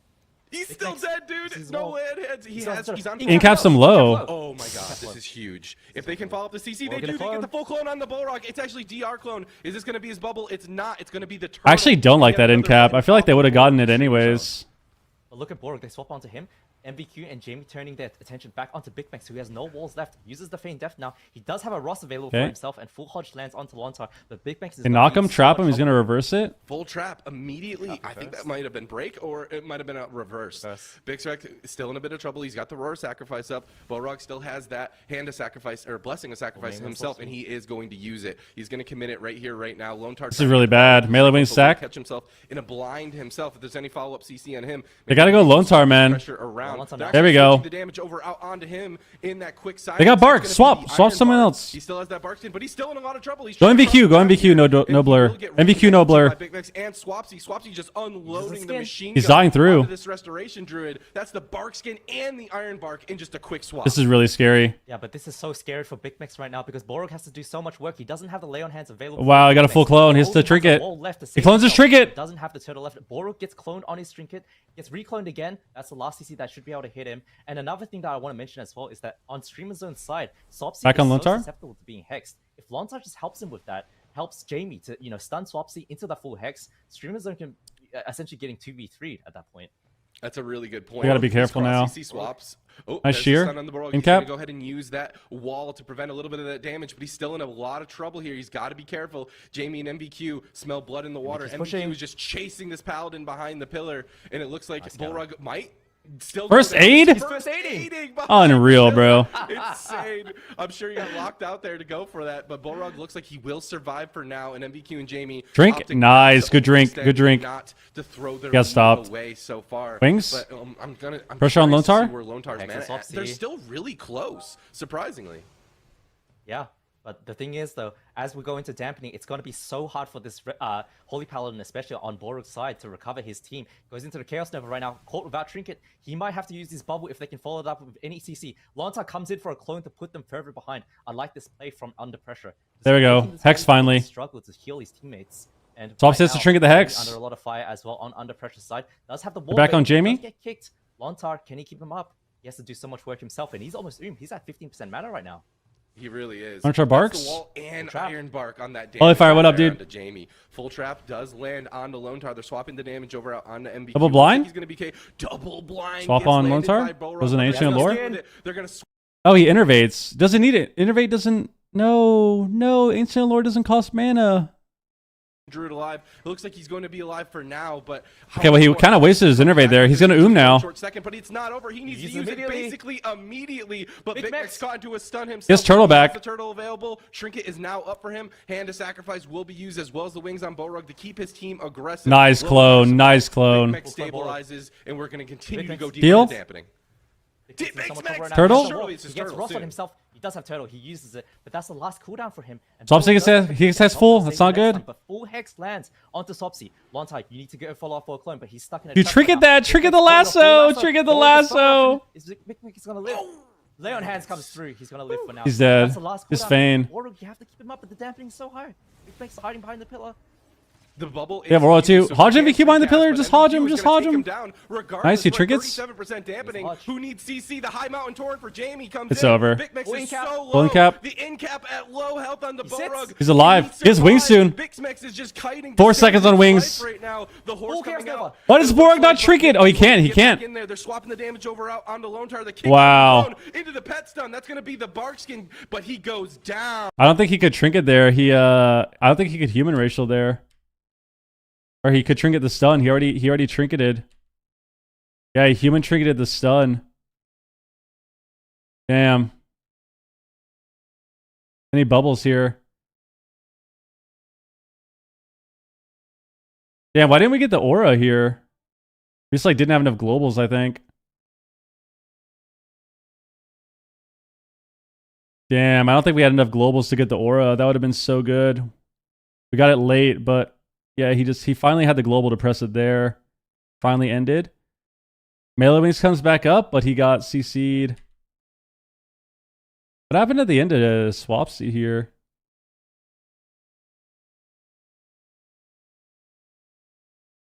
He lassos? Give me trinkets? See, like, when this happens at the end, what's happening here? Swapsy's Stone Bulwarks. Grounding. Oh, he misses Thunderstorm too.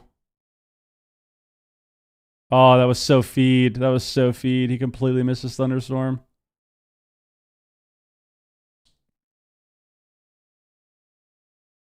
Damn. I feel like when at this moment of the game, like, what happened to Swapsy here? He got pet stun and a clone. Damn, they just all in him here. Pet stun to clone. They run in. The ground. Damn, we needed Swapsy right here to like start casting. We needed some healing surges right here. Like right here, we should just ground healing surge. Instead we run in. Then we miss our knock too. Damn, they actually just ran down the hunter. That was crazy. They just ran down the hunter at the end. Oh, that sucks. I feel like it also sucks here. Like, this part really sucked for them. Like, I think they were fine. But this lasso really sucked. Like, sitting this lasso was so bad. He needed to trinket this. Or, like, we need to do something here. Like, we need to like glare the DH or something. Like glare the DH, Aura Mastery here, trinket the lasso. But we sit the full lasso, and then like now we're fucked because now we have to lay, and we get cloned too. So like, wait, how did we get cloned? Oh, we're just so far pushed in. Oh no. Yeah, we walked in range of the druid. Damn. Yeah, we got too close. We got DR cloned. Damn. Yeah, I mean, I feel like at the end of this game, they kind of just. This game was really rough for them. I think this is just they're just taking a ton of damage. Big Mex is getting trained down, but I think the ending of this game just kind of sucked because it's you have to just be able to recognize here 36% dampening. Sitting this stun is bad. Like, it's so bad to sit this stun here. 36% damp. We do not need to be sitting lassos. We do not need to be sitting lassos with no cooldowns left. Like, we don't have turtle. We already healed. We only have lay. Like, we need to not be sitting this lasso here. This needs to just be a trinket. This needs to just be a trinket and survive. MVQ's an EU player. He just plays on NA a lot. All right, hook point. Kind of expected. We get hook point as the counter pick. They want a smaller map. They're probably going to play the same thing.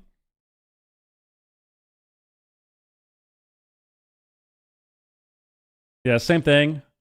So we'll see. We'll see what happens. I think Streamer Zone has a decent matchup for them, but I want to see Streamer Zone running at Lontar. Yes. Force the skin. Yes. Ironbark. Yes. Cross CC the DPS. Yes. Make it hard for the rest of Druid to deal with it. Yes. Of course, you can cleave one of the DPS. Go the Druid. Go the Druid. Whether you're going him in a stun and then you're trapping him off, or whether you're going him, like you're trapping him, going Jamie, and then if Jamie presses a defensive or you get pressure on him off of the trap, you hodge the healer or stun the healer, and then you swap back Lone Tar. But you have to keep going back and forth. They can even go MVQ too. Like there's a lot of moments where MVQ has like no blur or something. Like you can tab him as well, but the common theme that you'll notice in every in all of these teams, in a lot of these teams, I should say, on both regions, NA and EU, is there's a lot of tunnel vision that goes on, and you just have to just be more proactive. You know, we say it time and time again. You have to be more proactive. It can't just be one thing. Like, people are way too good now, and the meta is just different. You can't just sit there and, like, only tunnel one guy a lot of the time, especially when you're playing comps like this. Like, if you're playing, like, a rundown comp, you know, some, like, Fury Warrior shit, or, like, DHDK, or, like, BM Hunter DK, something like that, right? Then, yeah, maybe you can run down one guy, but even then, like, you still have to kind of get setups and swap a little bit a lot of the time. So I think for Streamer Zone, they have to get more pressure. Not too sure about this on multiple targets. On Lontar's side. Multiple targets. I will say it looked like Big Mex was not fully prioritizing versatility. I don't know. I wonder if that's. I don't know if Big Mex is low verse. On the screen we just saw. I doubt it. Like it's to be expected that he's going to be the main target as a survival hunter. He has 4 set. Perhaps, you know, if he had a little bit more verse, he could have a. I don't know. He would be able to play more offensive. Oh, actually, he does have a little lower verse. Trying to keep him up. I will say though. He actually does. He has 20k. It feels very, you know, reckless, right? But a lot of the time, it actually slows. Oh yeah, he has a haste mastery piece here on the DPS. You know, you stun the enemy healer, you trap one of the DPS, and you actually stop dying. So this is one of the strategies you can do if you're dealing with a lot of pressure, because Stream Zone, if they're attacking Jamie, if they're attacking MVQ, they have full uptime. Yeah, I mean, he definitely could have a little bit more verse, but you CC one of the DPS. Suddenly, there's only one. It's a minor difference. Or none if you can cross CC, and so you actually. It's a minor difference. Better. You slow the game down. Point. The only thing that I can think of. I think it's just strategy. Positioning, but you can't go to late. I think it's just strategy. To your point earlier as well. Yeah, mastery is still good too, so it's fine. I don't think his stats are bad. I think it's just strategy. Listening to you here in game number 2. Like, we saw the end of that game, right? We saw the end of that game. They got out of turtle. We sit the full lasso with trinket. Now we have to lay, and then we're just running forever. Like, that right there should not be happening, because I guarantee you, if they didn't do that at the end, like, they would have potentially won that game. But it's just sitting a lasso like that when you're limited on CDs and it's 40% damp is just not good. That's exactly what you want, and Hook Point is so fantastic for that. Big trade on both Ellie Shamans. Jamie just respect. Whom are you rooting for?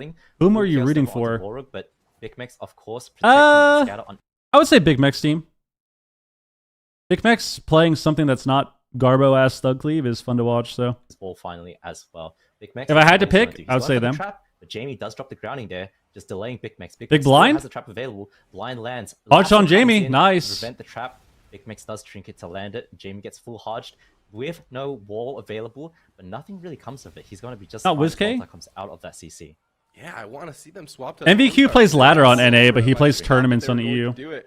but it looks like Lontar is going to be catching a little bit of pressure here, but nothing that's going to cause him to pop any sort of defensive cooldown just yet. They're mainly still looking at Jamie, while Bixmex is like completely under fire. Look at Lontar high mounting back across the map here to try to get some CC going on onto Borug. He's not going to get caught in it just yet. But Yeah, they're hexing more now. It's rough. Full Hodge in human form. It's going to be the bark skin, and they're going to full swap trap right off of him into the full trap. Swap the. Does he reverse it? On the Jamie. No wall available. He's taking huge pressure. Bixmex is going to be caught into his own trap from the big one shot. Still so much damage, bro. How are you gonna deal with this? Back druid, back druid, back druid, or MVQ. Nice, Nether. There it is. Now you go back Ellie. Now you go back Ellie and you CC healer. Everything gets forced from under pressure, but the thing is, Jamie's walls rotating back in 10 seconds. Go back Ellie, CC healer. Stun trap. They need to go on Lontar right now if they can. Who doesn't have? He's got to bait the grounding. Lands on him. Bigmex is looking for the trap right now. He can't land the trap. Available. How is he going to? He missed it. Lasso onto Jamie. Chaos Nova onto Ball. Back on Lontar now. You missed trap. Just hit Lontar. Looks like he fakes the kick maybe, but Lontar. Nice, you got lore. Now you have to be safe.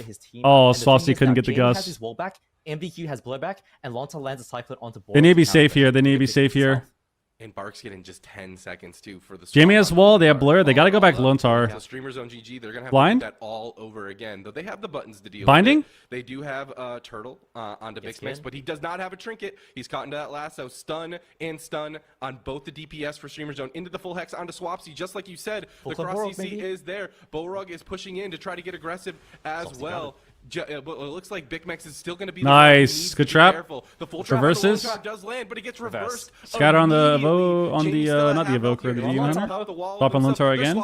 No skin, no skin. No bark skin available. Into a stun. This could just be it for this restoration. Silence. What is he going to do? He gets silenced to follow it up. Can Jamie peel for him? Bixmex and Swapsy still just lighting up the restoration. Gotta go back Ellie. Gotta go back Ellie. Man, this is so back and forth, and the thing is, under pressure. Oh my god! I have to turtle. So much trouble if they can connect, but Bigmex just taking so nice. much Good lay. damage. Good lay. Don't turtle. Lay on hands does come out finally. Wow. Lontar gets hodged. No skin available. Not able to connect. The thing is, Bigmex, he's trying to do stuff, but MVQ is always there. Full incap, fell eruption to shut him down, and just make it impossible for Bigmex to get any offensive pressure going. Jamie under a bit of fire right now. Doesn't have his wall, and Lontar goes into the scatter, so that means the trap will be DR. Half trap lands on Lontar, under pressure, completely fine. And Bigmex, he is going to be in a world of hurt. Jamie fakes the kick. Swapsy has to run away because he sees the threat of the hex. This has got to be Turtle really soon, man. Double Chaos Nova stun. Roll clone. Can he get the clone? Full he lands clone it. Wall's here. He trinkets. He darks. Immediately hodges and gets the blessing of sacrifice out into Bigmex. They had dark. Now can they swap the pressure over themselves? Up on Lontar, ancient lore. Jamie's gonna be popping his bloodlust to try to get aggressive and keep Bigmex defensive for now. But the ancient of lore is gonna be completely. We need Swapsy to cast some goddamn hexes. Yeah, but Bigmex, look at him. He has to Ross himself. He has nothing left. Stormkeeper coming in. He has no walls left. Trap. And Borg has to do so much work. Full trap finally lands onto Lontar. Let's go Lontar off this. Let's go Lontar off this. Did not have wall available. Stormkeeper on Lontar off this. Now, they got blur. This is just pure domination, honestly, by under pressure onto Bigmex. They are in the driving seat, and Bigmex, you have to run away. You have to play safe. Oh my Jamie god. fakes the kick. Gets the full hex onto Swapsy. He is stuck in there, and now they're going to develop pressure. Triple stun. Wow, that's not good. Nova comes through. Can he follow up? Full Turtle, yep. onto Borg. Bigmex goes into the turtle, and that's the last cooldown that Streamer Zone has. Their spell books are running. They're getting empty. worked this game. Under pressure feels. Swapsy catching a little bit of pressure, but he's got buttons 4 days so far. Big lasso? Bigmex caught into that lasso briefly. Wings from Borug is going to try to keep his team aggressive. Jamie's going to go ahead and trade out that wall. Respect the damage with the swap around on the Lontar into the stun. He's going to immediately bark skin. But look at the peels from MVQ. Cheer on Lontar? He's just going to incap and stun Bigmex right on that swap on Lontar, and he's going to be completely fine throughout that. Now the clone on to Swapsy. Cheer on Borug. Borug's going to get CC. This is bad. Melee wings. Human trinket. He's going to get out of it with the human racial. The Ancient lore. Followed up. If there's any more CC in the Borug, this could just be it for Bigmex. Huge pressure coming in for Jamie. Bigmex sees it. He's going to try to get out of line of sight. He's even scattering MVQ off of him. He's going to be completely fine, but Borug, no. I think if Bigmex is the main target here, they got to do Demon Hunter swaps, man. If he's the main target, he can't be chasing the Druid. They have to do DH swaps. Swapsy's cross CC. It's so bad for them. Well. Bigmex's next go could be full Hodge. fatal. Reverses the Hodge. Onto Lontar gets immediately reversed. Into a clone? MVQ. Oh Nice my play. god. Lontar turns around. Full clone. Oh my god. Right Full now, trap though. Nothing left. He has no trinket. Borg has the bubble to save him if he needs to. Gets Oh, this in cap was so bad. MVQ under a little fire himself. Does trade out the blur. He is going to be okay with that. But Bigmex right now, he's going to take so much damage. Borg Hand I got sack. out. Can he keep him up though? He's under so much. And fire. Magic Bop. Magic Bop comes through. Looks like as well. Damn, they could have just killed him, I think, if they in-capped Bow Rogue. Swapsy also taking a Swapsy. huge Or amount could have of forced pressure. bubble, Swapsy caught into too. a stun. Now cloned And up Swapsy low. low? He's gonna trinket out of that. They got to swap this pressure right here, right now. Lone Tar's mana Swapsy is grounds? just a sliver behind. Ascendance in 20 seconds for the Ellies. This game is going to be over soon. The main stun onto Big Mex. He's taking huge pressure. I think Big Mex can die next respond with Ascendance. the wings of his own. Hodge goes out into Lone Tar before MVQ no Iron Bark blur. onto We him. have to go Can they get the MVQ. We damage have to up? go They get the trap MVQs. instead. Jamie's the one who Jamie has the wall. Swap Into the MVQ. lasso. Swap Swapsy's MVQ. in there waiting for Big Mex to get there, but can he get there? But the Ancient of Lore is going to top Jamie off, and both Double stun teams again. are going Ascendance in a slow. second. They're Here it blind. is. 31% dampening. Heal. Ross. Cap onto Borg. He only has the Nice bull rush on the Hex. Ross is himself full clone lands. He has the bubble that surely ends up trinketing it to save him. Looks like the lay on hands came through, but Big Mac's dying again. Borg, you have to do so much work. Gets caught at DR clone by It's Lontar. over. Now Lontar's He's so pushing dead. He doesn't have enough on Big healing. Mac. Can he catch him low? Can he do it? Is he going to clone him low? Turtle in 2 seconds. Turtle in 2 seconds. Turtle in 2 seconds. Big Macs. I don't think There's the Borg turtle. Oh my comes gosh. through. I don't know if he can heal it. Hex. I mean, into a Hex. Hex to follow it up. He has melee wings. He has melee wings. CC onto Swapsy. Under pressure, have this game in the bag. Bubble DH has no blur again. Please hit the Demon stop Hunter. him from healing. Please hit Big the Mac has DH. that Please turtle. hit the He has DH. that It's trap dampening. available It doesn't to him. They need to matter. get aggressive. Barkskin on the Lone Tar preemptively. Trap here Double versus? trap lands. Can No they get breakers. into the double blind as well? It's Barkskin 35% damp. Lone Tar Just get to pressure. prevent the- No the blur. swap go. No trinket. Borog does have his bubble back available to him if he absolutely needs Make it. the DH He's run. caught Make the into a DH stun. run. They're swapping the damage over onto Big Max. He has no turtle. He's caught into a On stun top. of his own. There's the bubble. Borog free casting. Searing glare as well. He's going to go Look at ahead Lone and Tar, look at stop Lone Tar. that up. Lone Tar. Here you go. Pressure on MVQ. Tranquility. Pressure on MVQ. Available, and in just 15 There we short go. seconds, a trinket.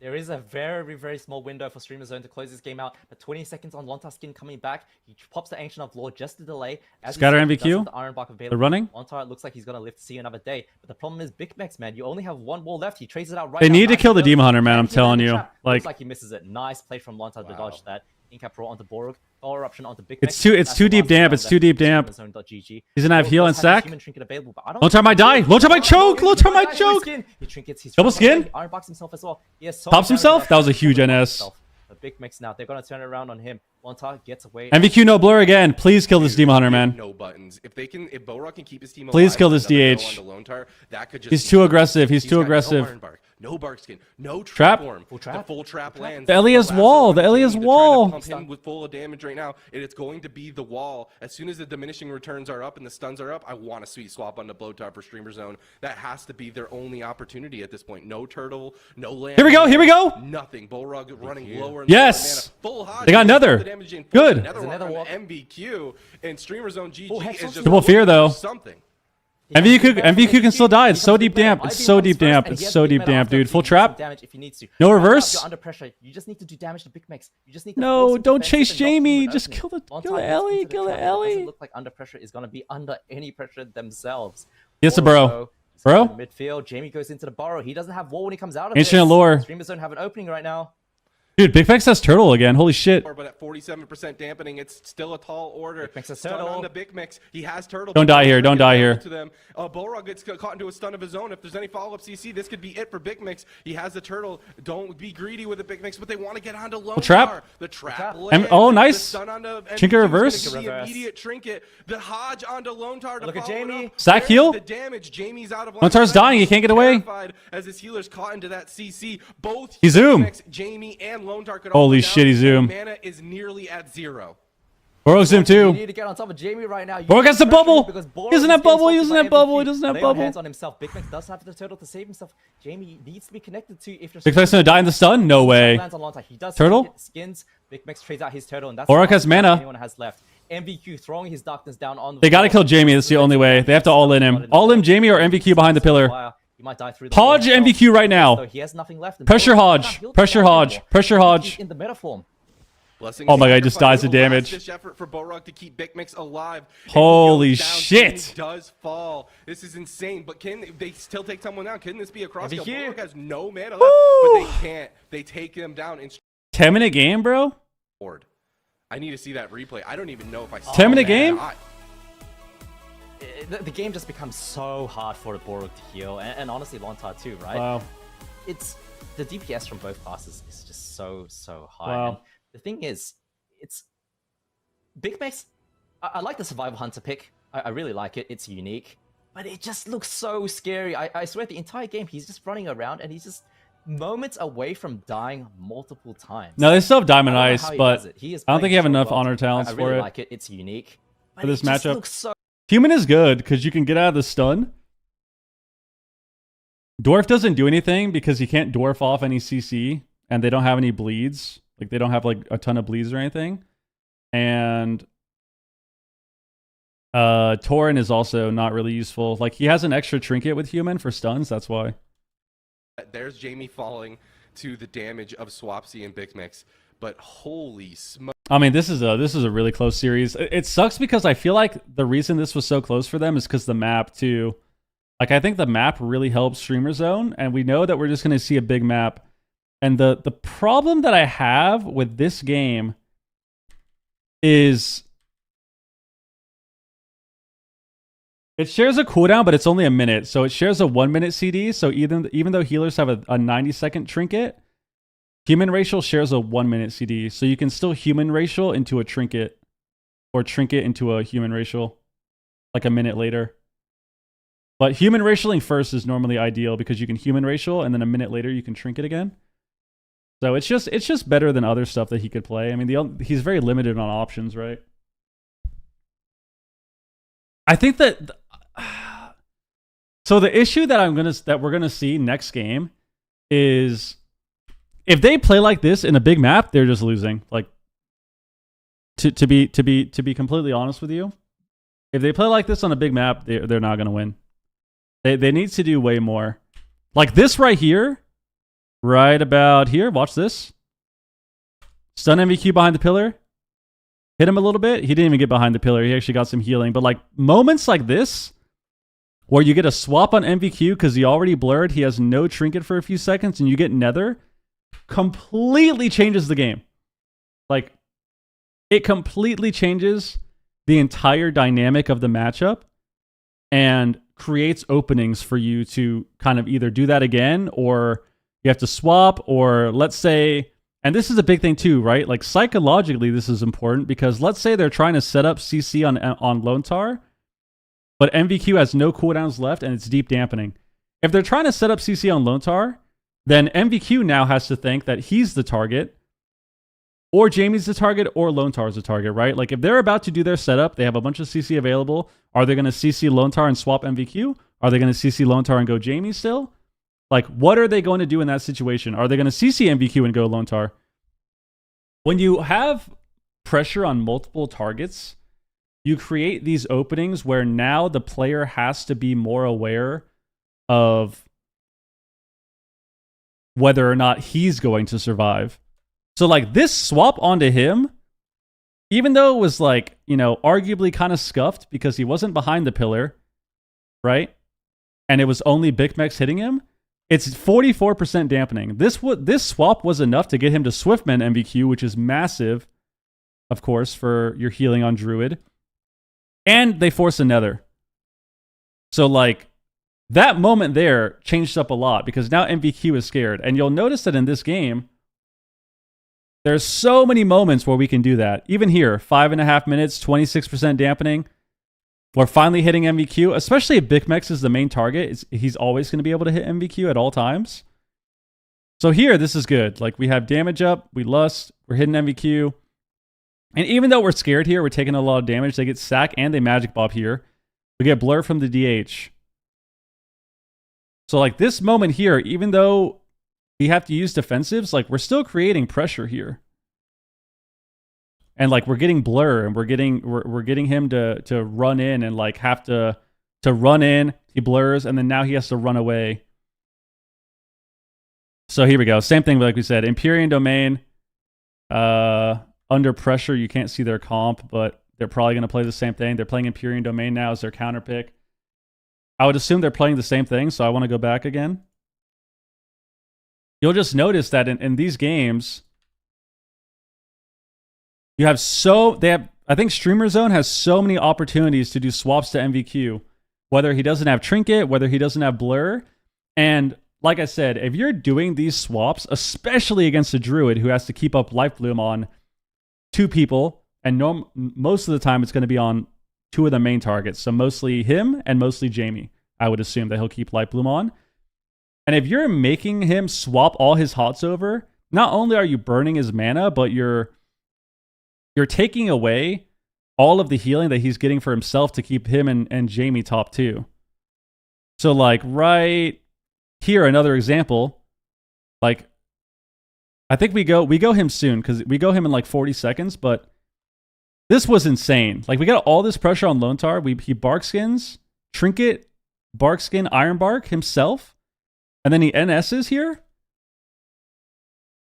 I hate when it freezes, man.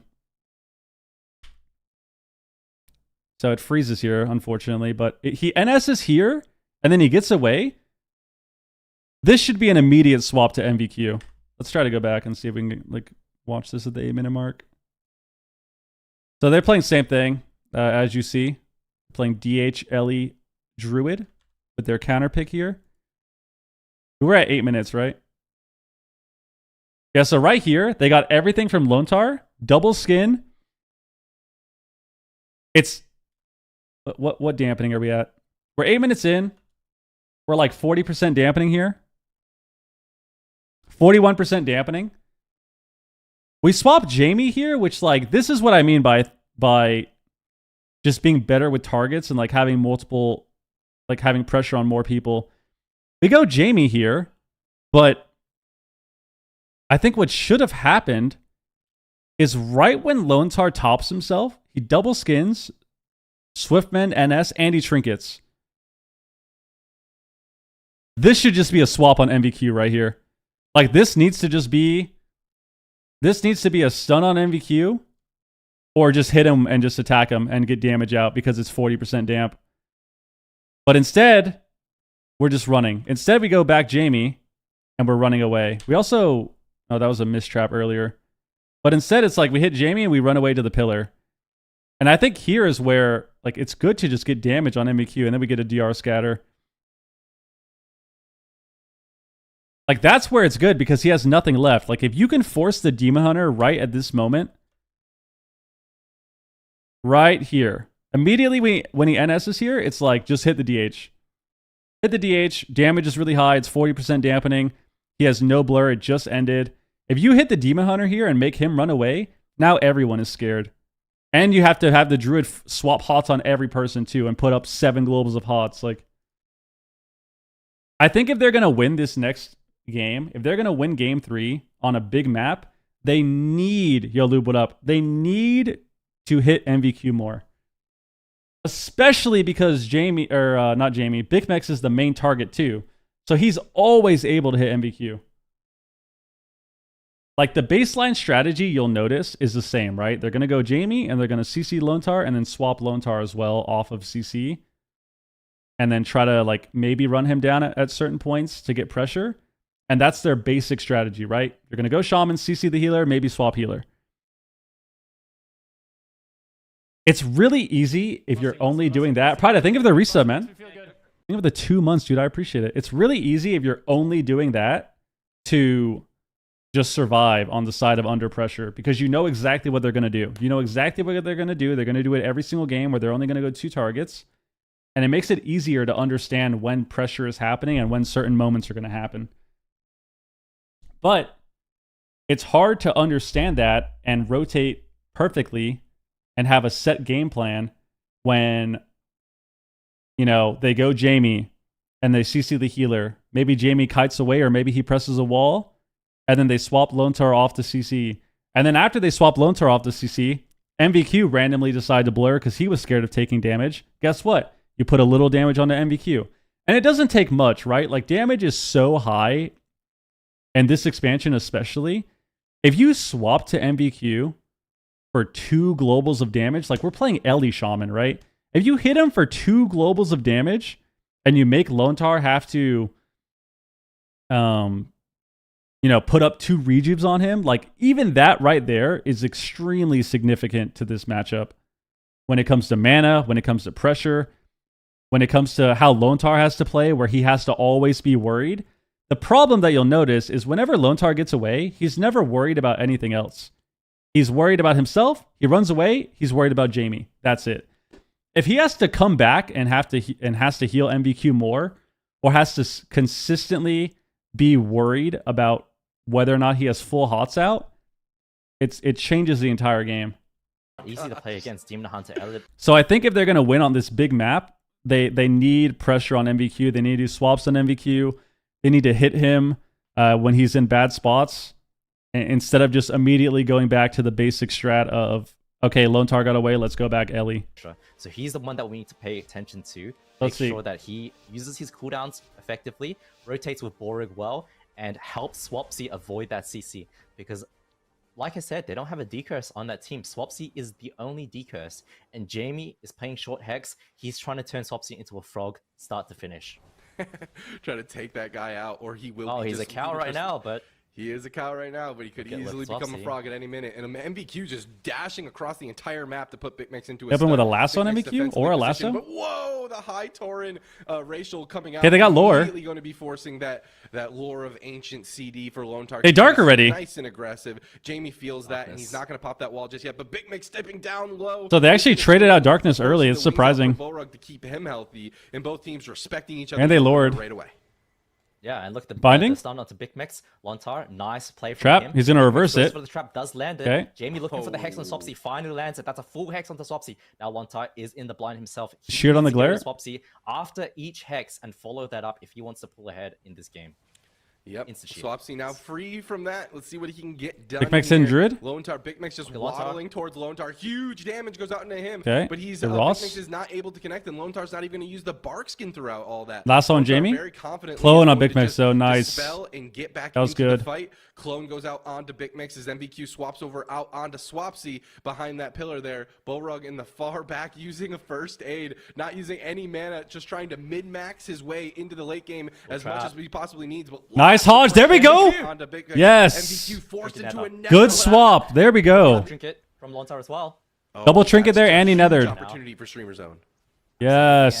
Streamer Zone, you need to do this next go clean. You need to CC Lontar and pre-stun MVQ as well before the blur comes through, and you have an opportunity. MVQ under a lot of They can fire win, right he's now. still dead. You need to get out of there. You cannot be playing aggressive right He now. blurred there. Full main lands onto Swapsy. Does he follow that up with a clone? Lontar off screen. Looks like he gets windshield from Swapsy. Mistimes it. Big damage onto Jamie right now, but Swapsy hiding behind the pillar. Oh, they lassoed Streamer him? Zone can push They don't have him any under CC. pressure.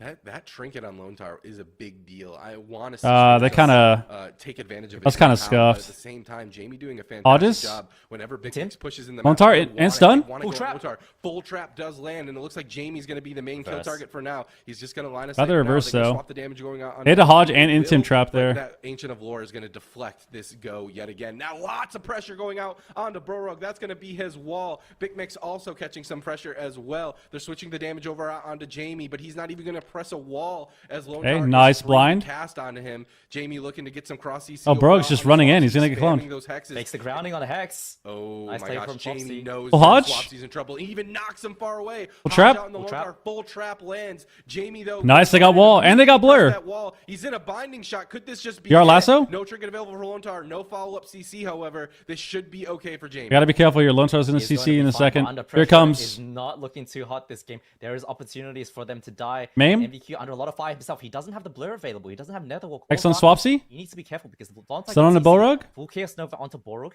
MVQ pushing onto Big Max. Big Max has to be looking for careful. the He has trap. heal. He's There's a gonna heal. behind the pillar. Gets lassoed but peeks back over to Borog's side. He's going to be just fine. He doesn't have any walls himself. They gotta get more pressure on Lone Tar again. Like, it's just...